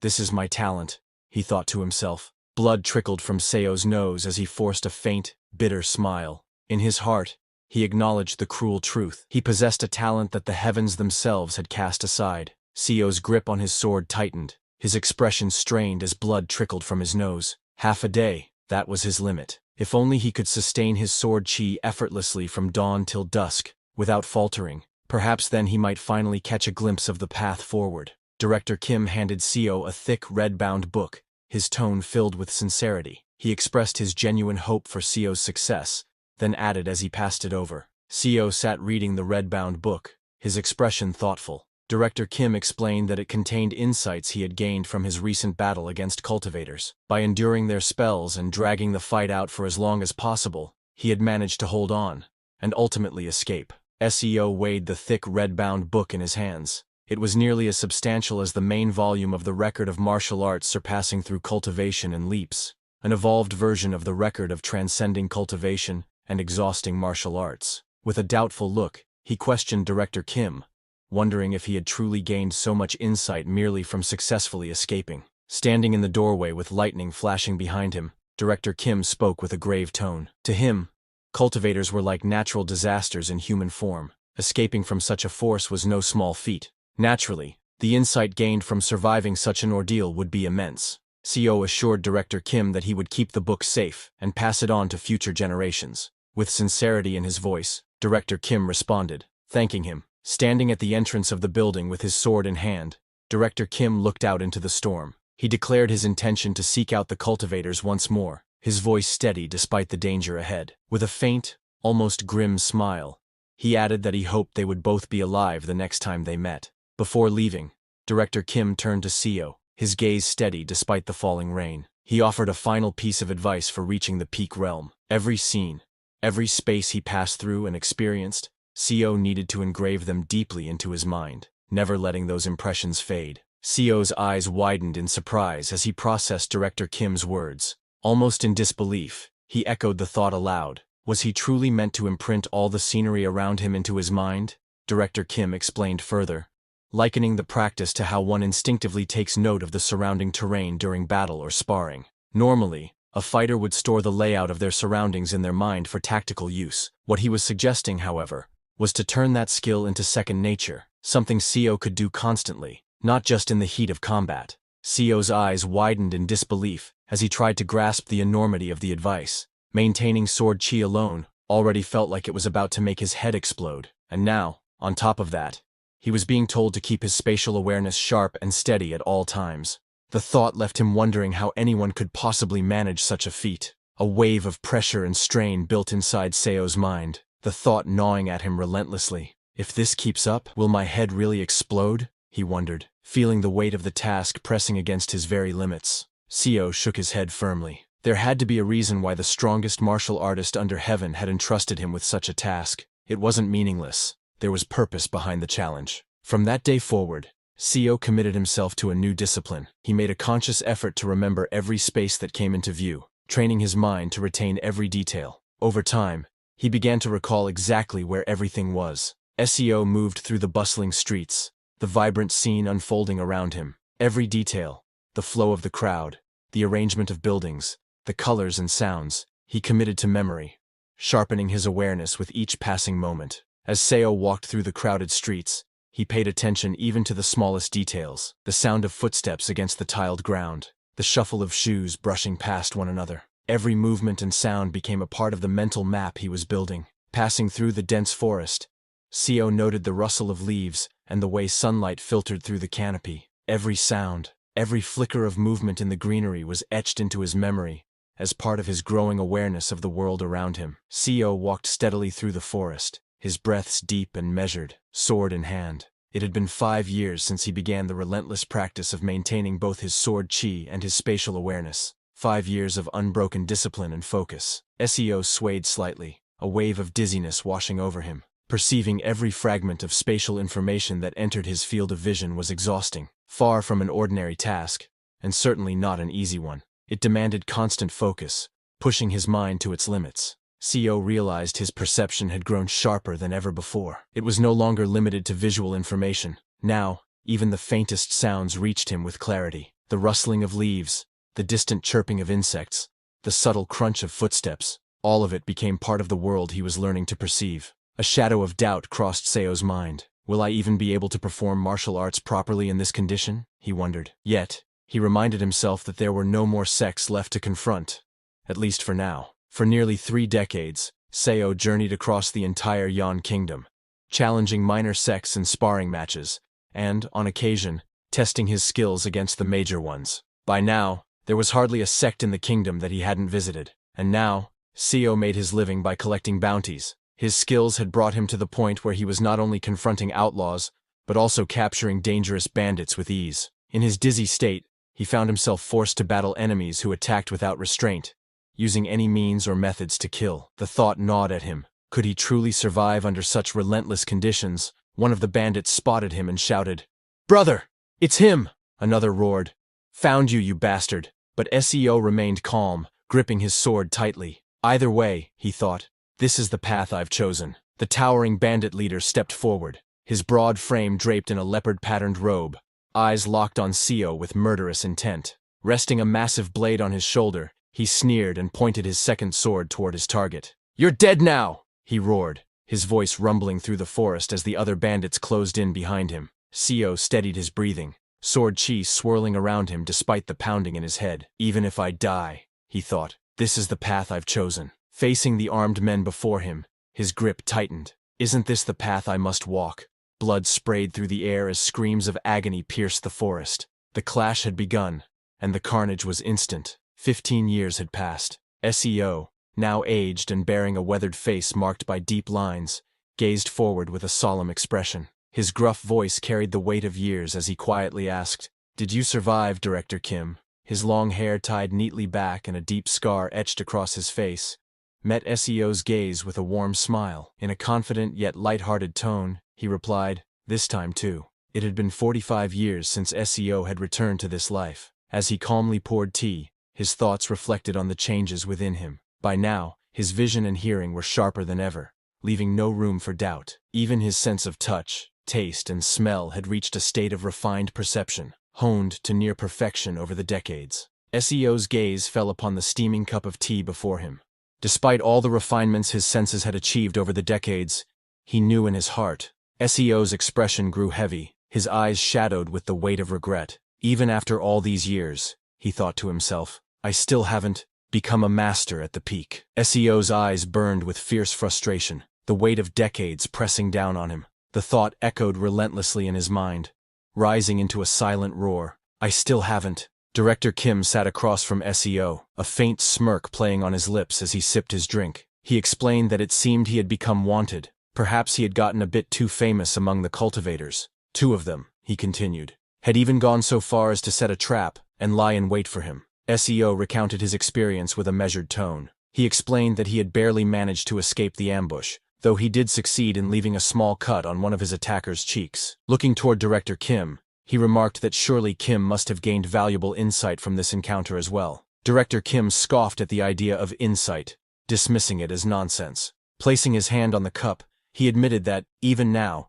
he still couldn't defeat a judgment stage Taoist. If he failed to escape in such a fight, he knew the outcome. He would end up as nothing more than a corpse lying on the ground. Director Kim tilted his head back slightly, his expression thoughtful as he confessed what had been weighing on his mind lately. He admitted that the extreme state of the five-path core he had reached might, in fact, be the very end of the martial path itself. Director Kim reflected aloud, wondering if even the martial arts record SEO had first given him, one that claimed martial arts could surpass cultivation, was perhaps flawed. He questioned if SEO had ever shared his thoughts, that no matter how strong or skilled one became, martial arts alone could never truly defeat cultivators. For some reason, SEO found himself seeing a reflection of his own past and struggles in Kim Young-hoon. SEO observed that Kim Young-hoon clearly possessed a talent blessed by the heavens. In contrast, he reflected bitterly, he himself had been born with a talent abandoned by the heavens. SEO reflected that he and Kim Young-hoon possessed talents that were complete opposites, one blessed by the heavens, the other abandoned by them. Yet, despite this stark contrast, he couldn't help but wonder, why does he look so much like me? SEO admitted his frustration at not knowing why he couldn't reach the peak realm.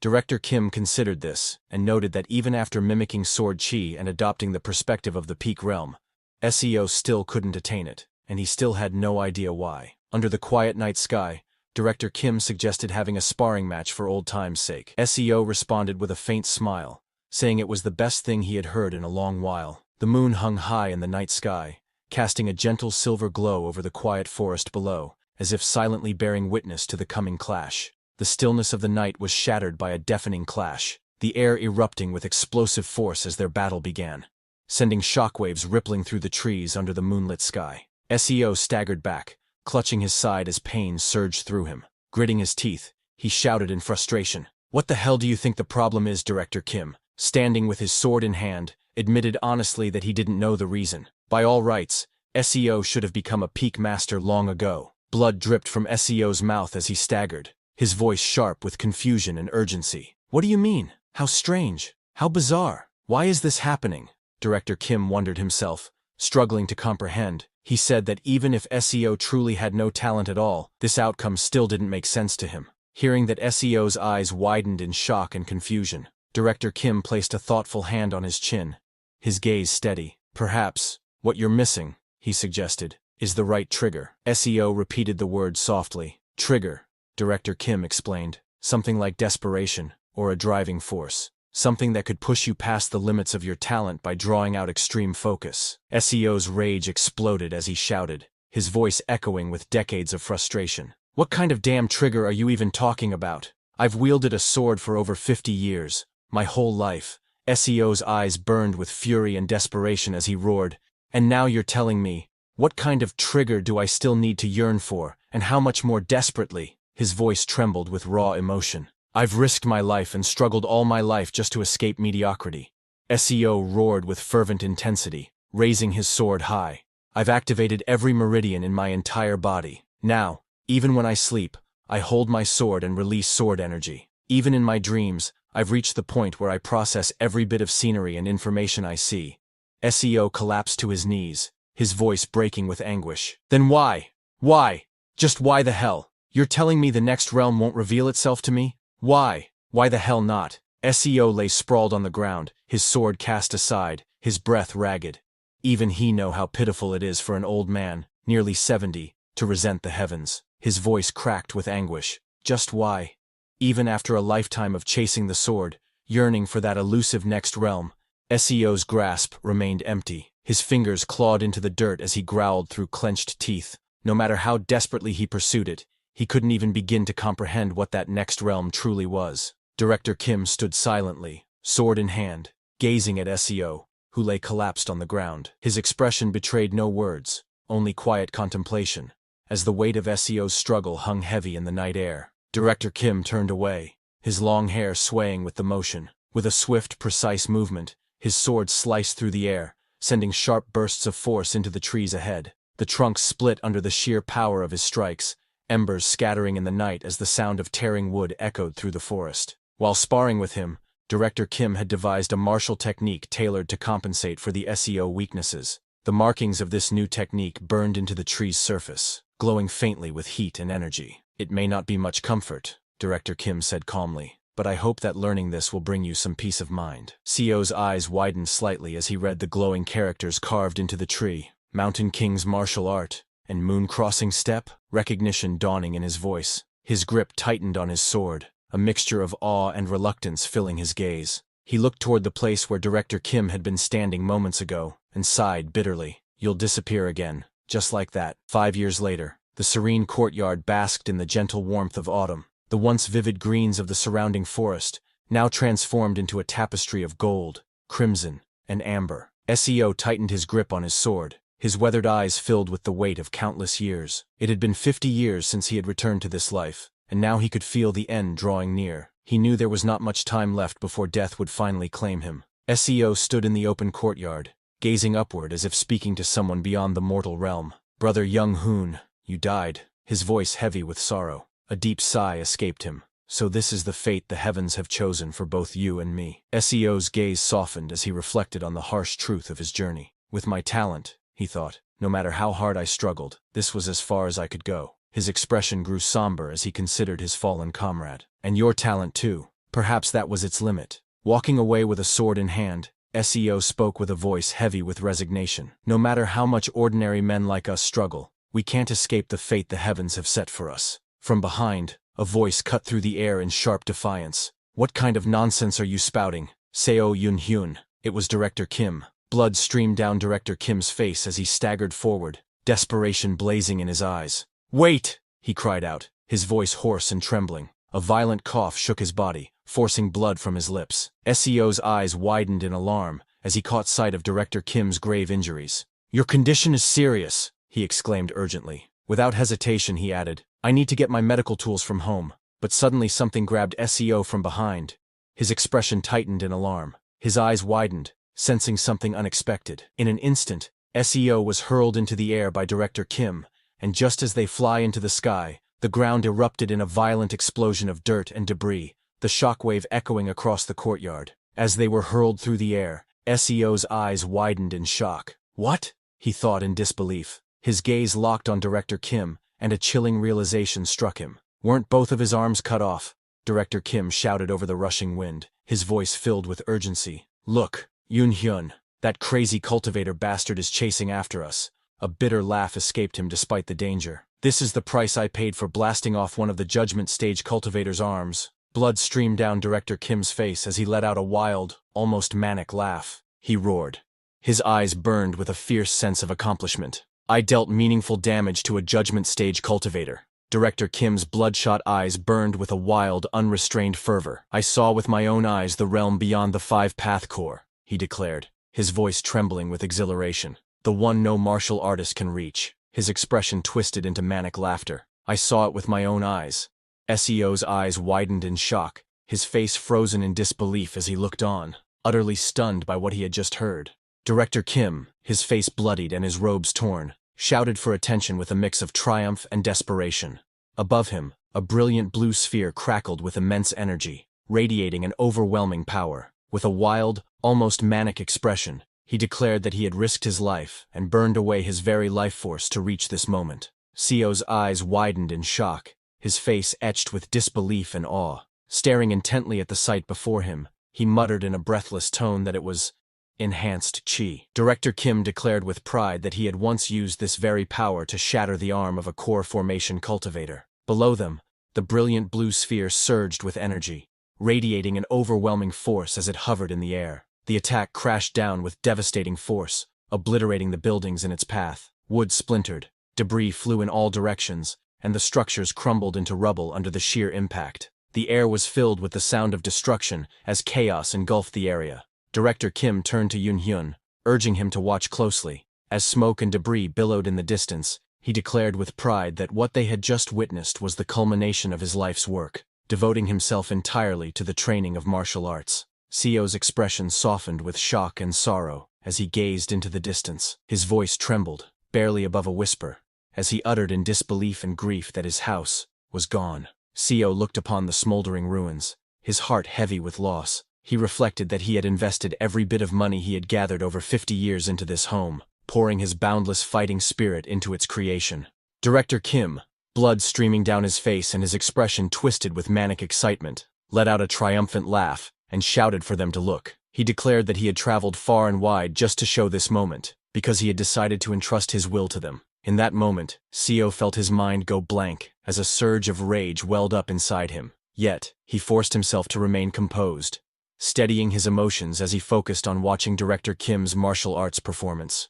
The spot where a grand 3-story building once stood had been completely obliterated, vanishing in an instant without leaving even a trace behind. Amid the burning wreckage, Seo reflected grimly that it was fortunate there had been no servants in the house at the time. Otherwise, hundreds of lives would have been lost in that single devastating attack. Seo examined the wreckage, noting the faint blade traces left among the few remnants. Realization struck him. The ball of enhanced chi from earlier had been a concentrated fusion of thousands of blade energies. Seo was awestruck by the sheer power he had just witnessed. It was stronger than any martial arts technique Director Kim had ever shown him before, an unbelievable force that left him in disbelief. Director Kim, bloodied but resolute, explained that this was how he had managed to shatter the arm of a core formation cultivator. In the past, he had been forced to rely on ambushes or assassinations just to take down cultivators in the chi building stage. But now, he declared, he could face them head-on. As the ground rushed up to meet them, Seo shouted in alarm that they were falling. Both he and Director Kim plummeted through the sky, their robes and hair whipping violently in the wind. The two crashed into the ground with tremendous force, sending debris and shockwaves exploding outward. The impact tore through the earth, scattering dirt, stone, and shattered branches into the air as the surrounding trees shook violently. Dust and debris slowly settled over the impact site. Splintered wood and scattered rocks lay strewn across the ground, while faint trails of smoke curled upward into the air, marking the aftermath of their violent fall. A crater marked the spot of their impact, dust still rising into the air as the red autumn leaves swayed gently in the breeze. From within the settling haze came a faint, earnest plea, asking not to forget these techniques. Bloodied and lying on the ground, Director Kim spoke with labored breaths. He said that these techniques were the culmination of his life's realizations, and pleaded for his martial arts to be passed down to future generations. Seo knelt beside the fallen and bloodied Director Kim, his voice firm, yet filled with concern. He told him that he had heard his words, and urged him to stop talking, reminding him that his life was at stake. Perched high in the branches of a towering tree, a figure looked down with a cold, confident gaze, and declared that they had found the ultimate martial spirit. They remarked with a hint of mockery that it was quite a terrible place to try and run to. Below, Seo stared upward, tension evident in his expression. The cultivator in blue looked down sharply and called out to Seo, addressing him as a civilian. His tone was cold and commanding as he declared that Director Kim was a criminal who had committed unspeakable crimes against the cultivators, ordering Seo to leave him there. Seo, his expression tense and wary, looked toward the cultivator and asked if he was there to punish Director Kim, or if perhaps he was an acquaintance of his. Without hesitation, Seo scooped up the wounded Director Kim and sprinted away at full speed. The ground blurred beneath his feet as he dashed forward, determined to escape before the cultivator could make a move. From his perch on the tree, the cultivator in blue clicked his tongue in irritation, calling the attempt pointless. Watching Seo carry Director Kim away, he wondered aloud if Seo had never heard about them from the ultimate martial spirit. The cultivator in blue let out a dark chuckle, deciding to treat the situation as entertainment. As ominous purple energy swirled around him, he taunted Seo, telling him to run as fast as he could. As Seo carried Director Kim away at full speed, looking back, Seo's eyes widened in shock. Gasping for breath, he began to utter in disbelief. Seo's eyes widened in horror as he spotted a horde emerging from the purple haze beneath the cultivator in blue. Their lifeless faces and glowing eyes left no doubt. These were corpses. His shock deepened as he recognized them for what they truly were. Jiangshi. Seo sprinted forward with Director Kim in his arms, gritting his teeth in frustration and muttering that he was too old for this. Behind them, the Jiangshi let out chilling screams and charged in relentless pursuit. As Seo ran with Director Kim in his arms, he panted heavily but still managed to speak. He asked if the title Ultimate Martial Spirit was something the cultivators had given him, remarking that it was quite a unique name. Seo, still catching his breath as he was carried away, exclaimed that it was bizarre. The Ultimate Martial Spirit and the Infinite Fighting Spirit, two legendary spirits, now running for their lives from the Jiangshi. He couldn't help but point out just how strange the situation was. Seo, breathing heavily as he carried his companion on his back, urged desperately, "Never mind that.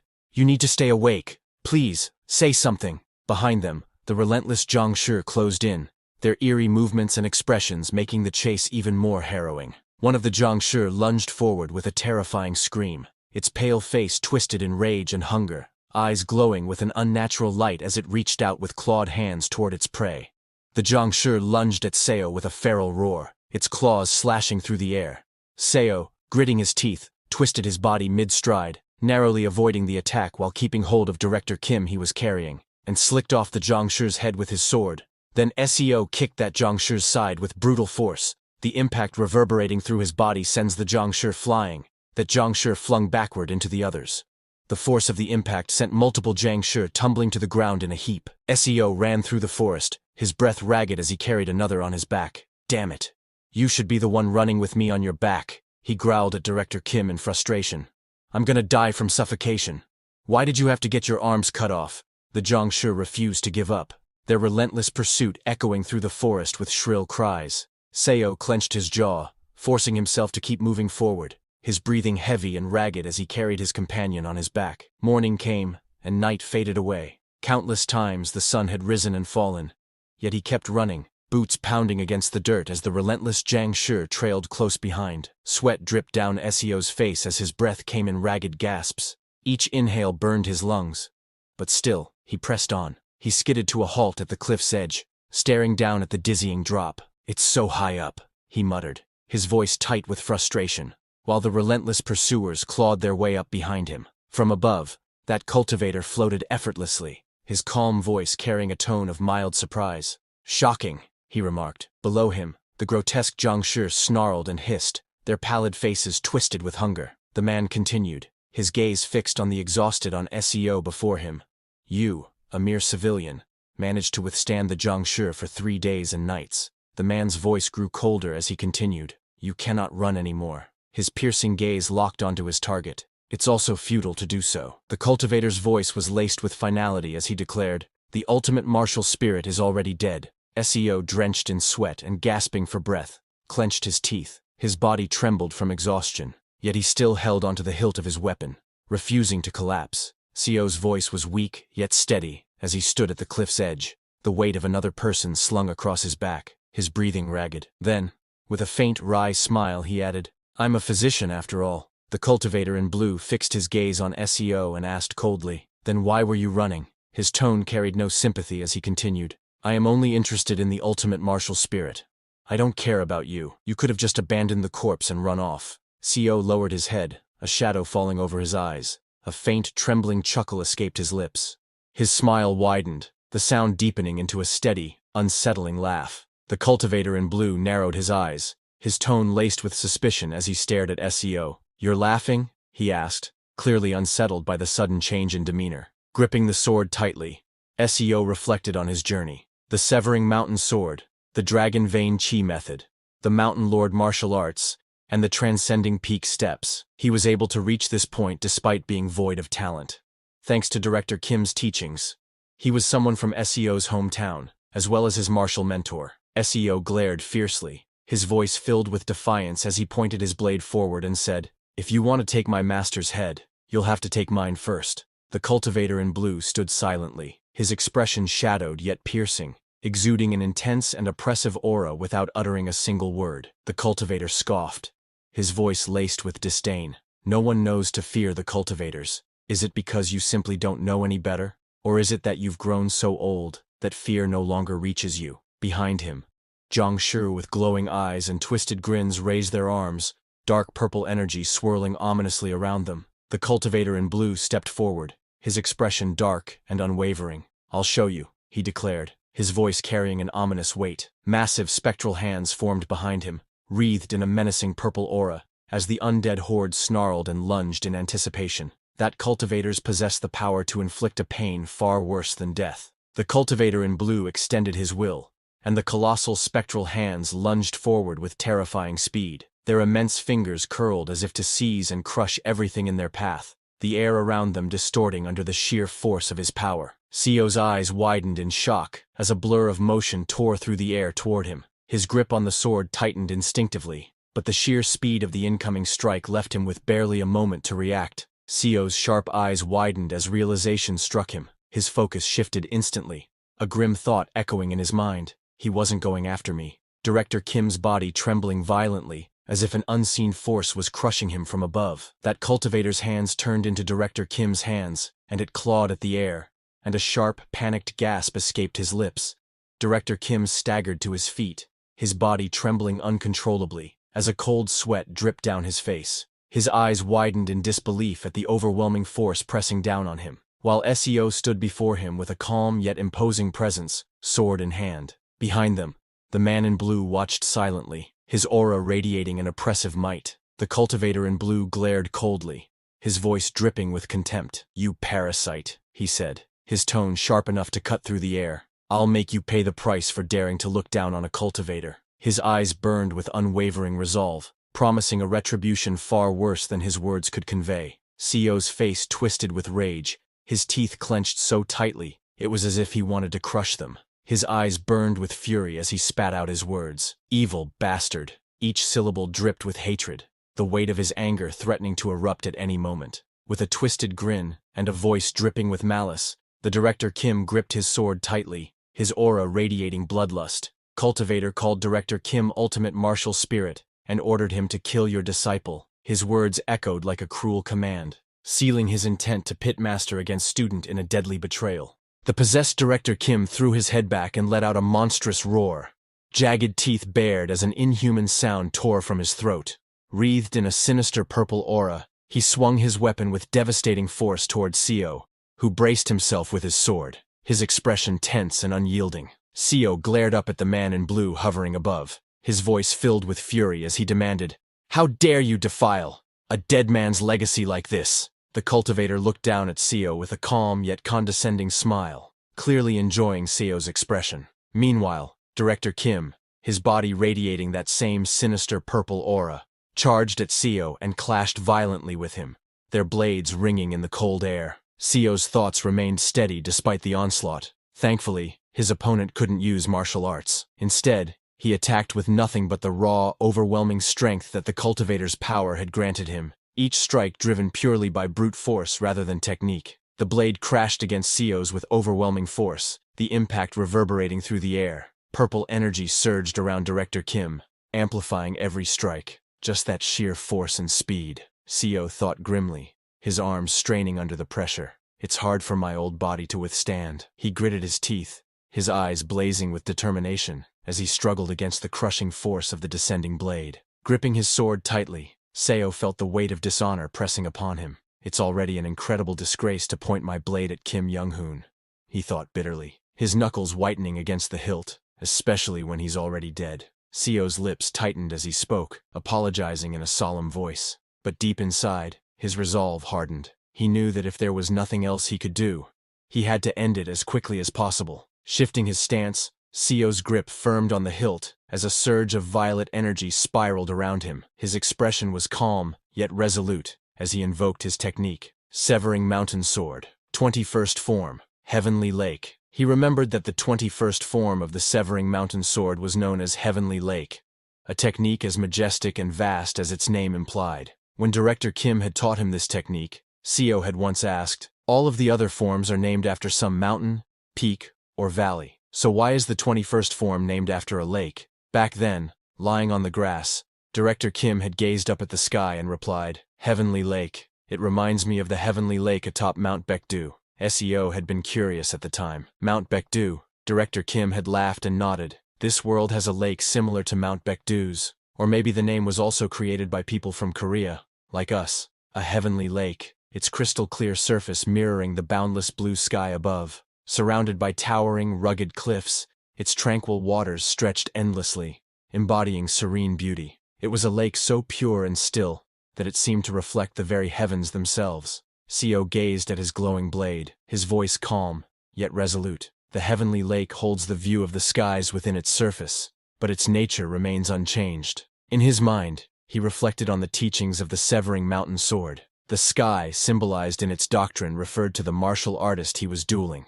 and the lake, which encompassed the sky's reflection, referred to his single strike. Before him, Director Kim lunged with ferocity, their blades moments from clashing. With a thunderous burst of energy, The strike connected, sending a violent shockwave rippling outward. Director Kim's eyes went wide in shock and agony as his body was engulfed by the overwhelming force, his scream tearing through the air while debris scattered in all directions. Seo's gaze was sharp, his grip steady on the hilt of his glowing sword as he recalled the essence of his technique. The heavenly lake of the severing mountain absorbs all the energy flowing in the opponent's veins into my sword energy for a single moment. His eyes narrowed with focus, and in that instant, it launches the enemy away while their energy becomes trapped within my blade. Seo's hands tightened around the hilt, purple energy swirling and crackling along the blade. It's a move I can use because I am a first-rate physician, and a master at understanding the 8 chi veins, he thought, feeling the flow of power align perfectly with his strike. This was no ordinary technique. It was a move only he could perform, created specifically for him. Seo knew that if Young Hoon Hyung's corpse remained intact, it might continue to be used as a zhongshi. That was why he couldn't allow a single piece of it to be left for that evil cultivator to exploit. His fingers tightened on the hilt as blue energy churned violently within the sheath. He drew upon that churning power, feeling the immense force build within him. His gaze hardened. To combine all of the severing mountain sword's forms into a single attack, Seo surged forward, his movements sharp and precise as his blade carved through the air. Severing mountain sword, first form, transcending peaks. With a burst of power, he channeled the form's essence, his strike carrying the force and grandeur of mountains rising beyond the clouds. His blade cleaved through the air in a brilliant arc of light, the force of the strike tearing into his opponent. The slash cut cleanly through Director Kim's body, the momentum carrying the attack past him as the sky split with its radiance. Seo unleashed a relentless sequence of strikes, each flowing seamlessly into the next. Second form, entering mountain. Third form, ascending vein. Fourth form, flowing ridge. Fifth form, bouldered cliff. Sixth form, strange stone. His blade carved through the battlefield, each form merging into the next with flawless precision. The ground split and shattered under the force, fragments of rock erupting into the air as arcs of swordlight tore across the terrain. Director Kim let out a blood-curdling scream as countless deep gashes tore across his body in a crisscross pattern. Blood sprayed in every direction, his form trembling violently under the unrelenting assault of Seo's devastating strikes. Seo's eyes burned with fierce determination, his expression twisted with resolve. I'll cut him to pieces, so the cultivators can never defile his legacy further by turning his corpse into their puppet.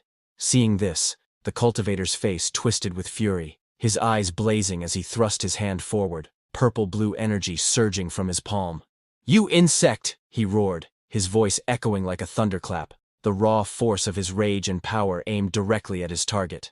As he poured the pure purple-blue energy into Director Kim's body, it transformed into a monstrous figure that let out a guttural, ear-splitting roar. Its deformed, muscle-bound body trembled with rage, black tattered wings flaring menacingly from its back as dark energy rippled outward. From below, Seo stood unfazed, his white hair whipping in the turbulent air, staring up at the beast without a hint of fear. His expression hardened, beads of sweat running down his weathered face as he quickly assessed the situation. He's boosted him with even more power and speed, Seo thought grimly, his sharp eyes tracking the enemy's movements. There was no time to hesitate. He needed to dodge, and fast. But his initial instinct wavered, his thoughts shifting in an instant. What use is there in dodging? He realized grimly. His eyes locked onto the monstrous foe barreling toward him. My life will end soon. I'm already as good as dead. A flicker of resolve lit in his gaze. I will use this moment. With a firm step, Seo's foot slammed into the ground, cracks splintering outward as dust and debris swirled around him. His resolve burned unwaveringly in his heart. To ensure that his master would no longer be defiled, he vowed, each movement fueled by unyielding determination. With a fierce battle cry, Seo hurled himself downward like a spear, spiraling through the air with unstoppable momentum. The wind howled around him, the sheer force of his descent tearing through the sky. "Burn it all!"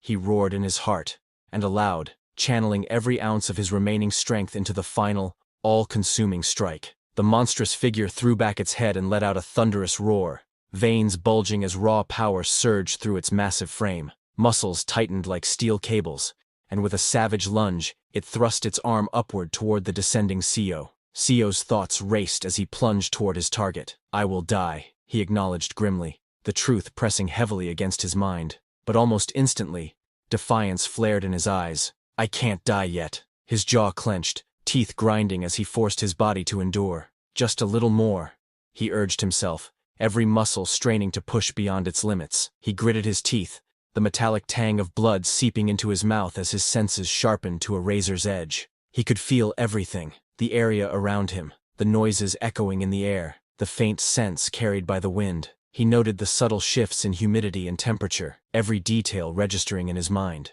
Even the warm blood wrapping around the tip of his tongue was unmistakable, grounding him in the brutal reality of the moment. His head throbbed violently, every heartbeat sending a pulse of agony through his skull. My brain feels like it'll explode. The pressure mounted to an unbearable peak, but instead of resisting, his eyes burned with feral resolve. Then I'll let it explode, he vowed, ready to sacrifice everything for this final moment. Sio's eyes blazed with a wild, unrelenting fire as he pushed his body beyond its limits. More, he demanded of himself, the raw energy surging through him threatening to consume his very mind.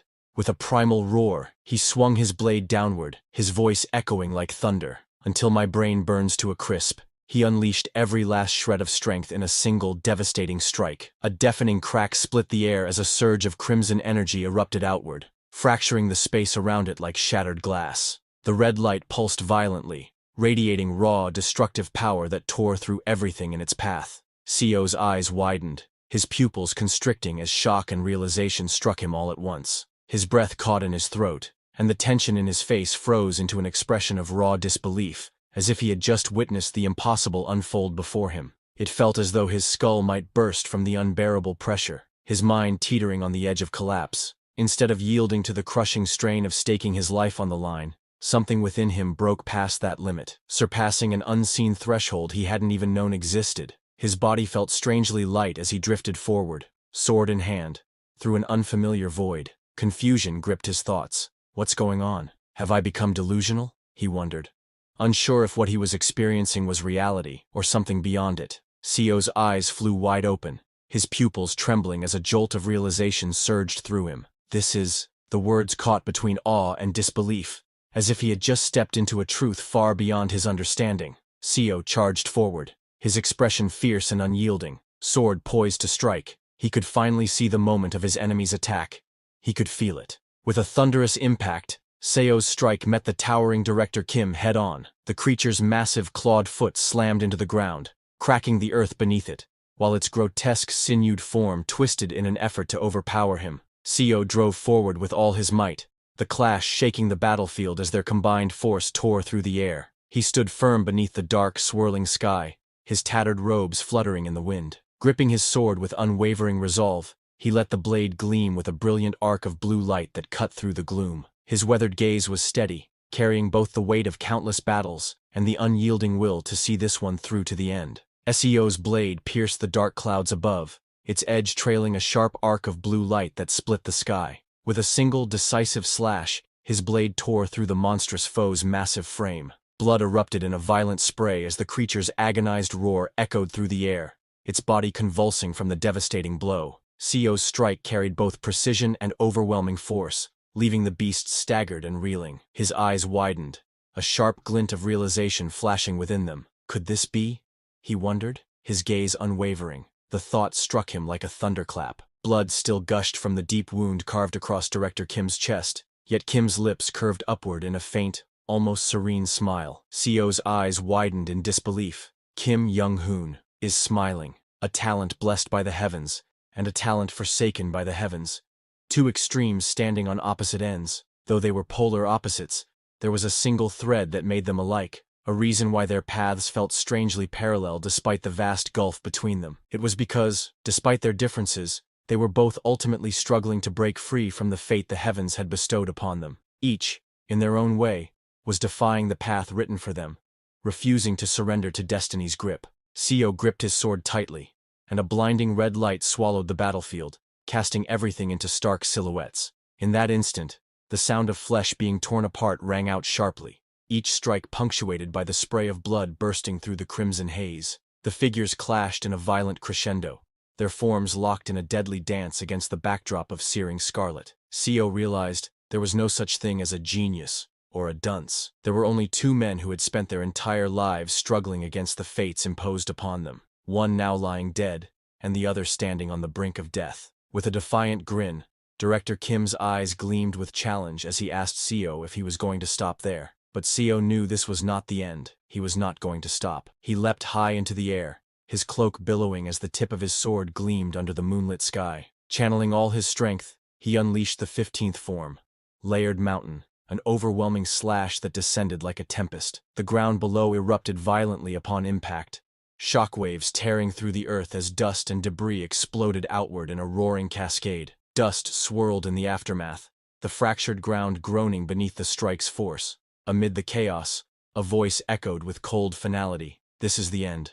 Seeing this, the cultivator's face contorted with rage, veins bulging across his temple as he threw his head back and roared. The cry tore from his throat with raw fury, his wide eyes blazing and his teeth bared in unrestrained defiance. Seo's voice was cold and certain as he hurled his foe through the air. "Now," he said, "even a cultivator won't be able to identify Director Kim's corpse any longer." The body tumbled weightlessly, fragments of stone falling alongside it into the dark abyss below. With his eyes gently closed and a faint, serene smile on his face, Seo spoke softly, his voice carrying both reverence and sorrow. In his final moment, he prayed that his martial arts master could rest in peace. The words lingered in the air like a final blessing, as if he were sending off an old friend on their last journey. He had finally reached the level of martial arts he had long yearned for, a peak he had chased through years of relentless effort. He brought an end to a life defined by unending struggles and ceaseless battles. This marked the end of his 4th regression, a chapter closed in the long cycle of lives he had endured.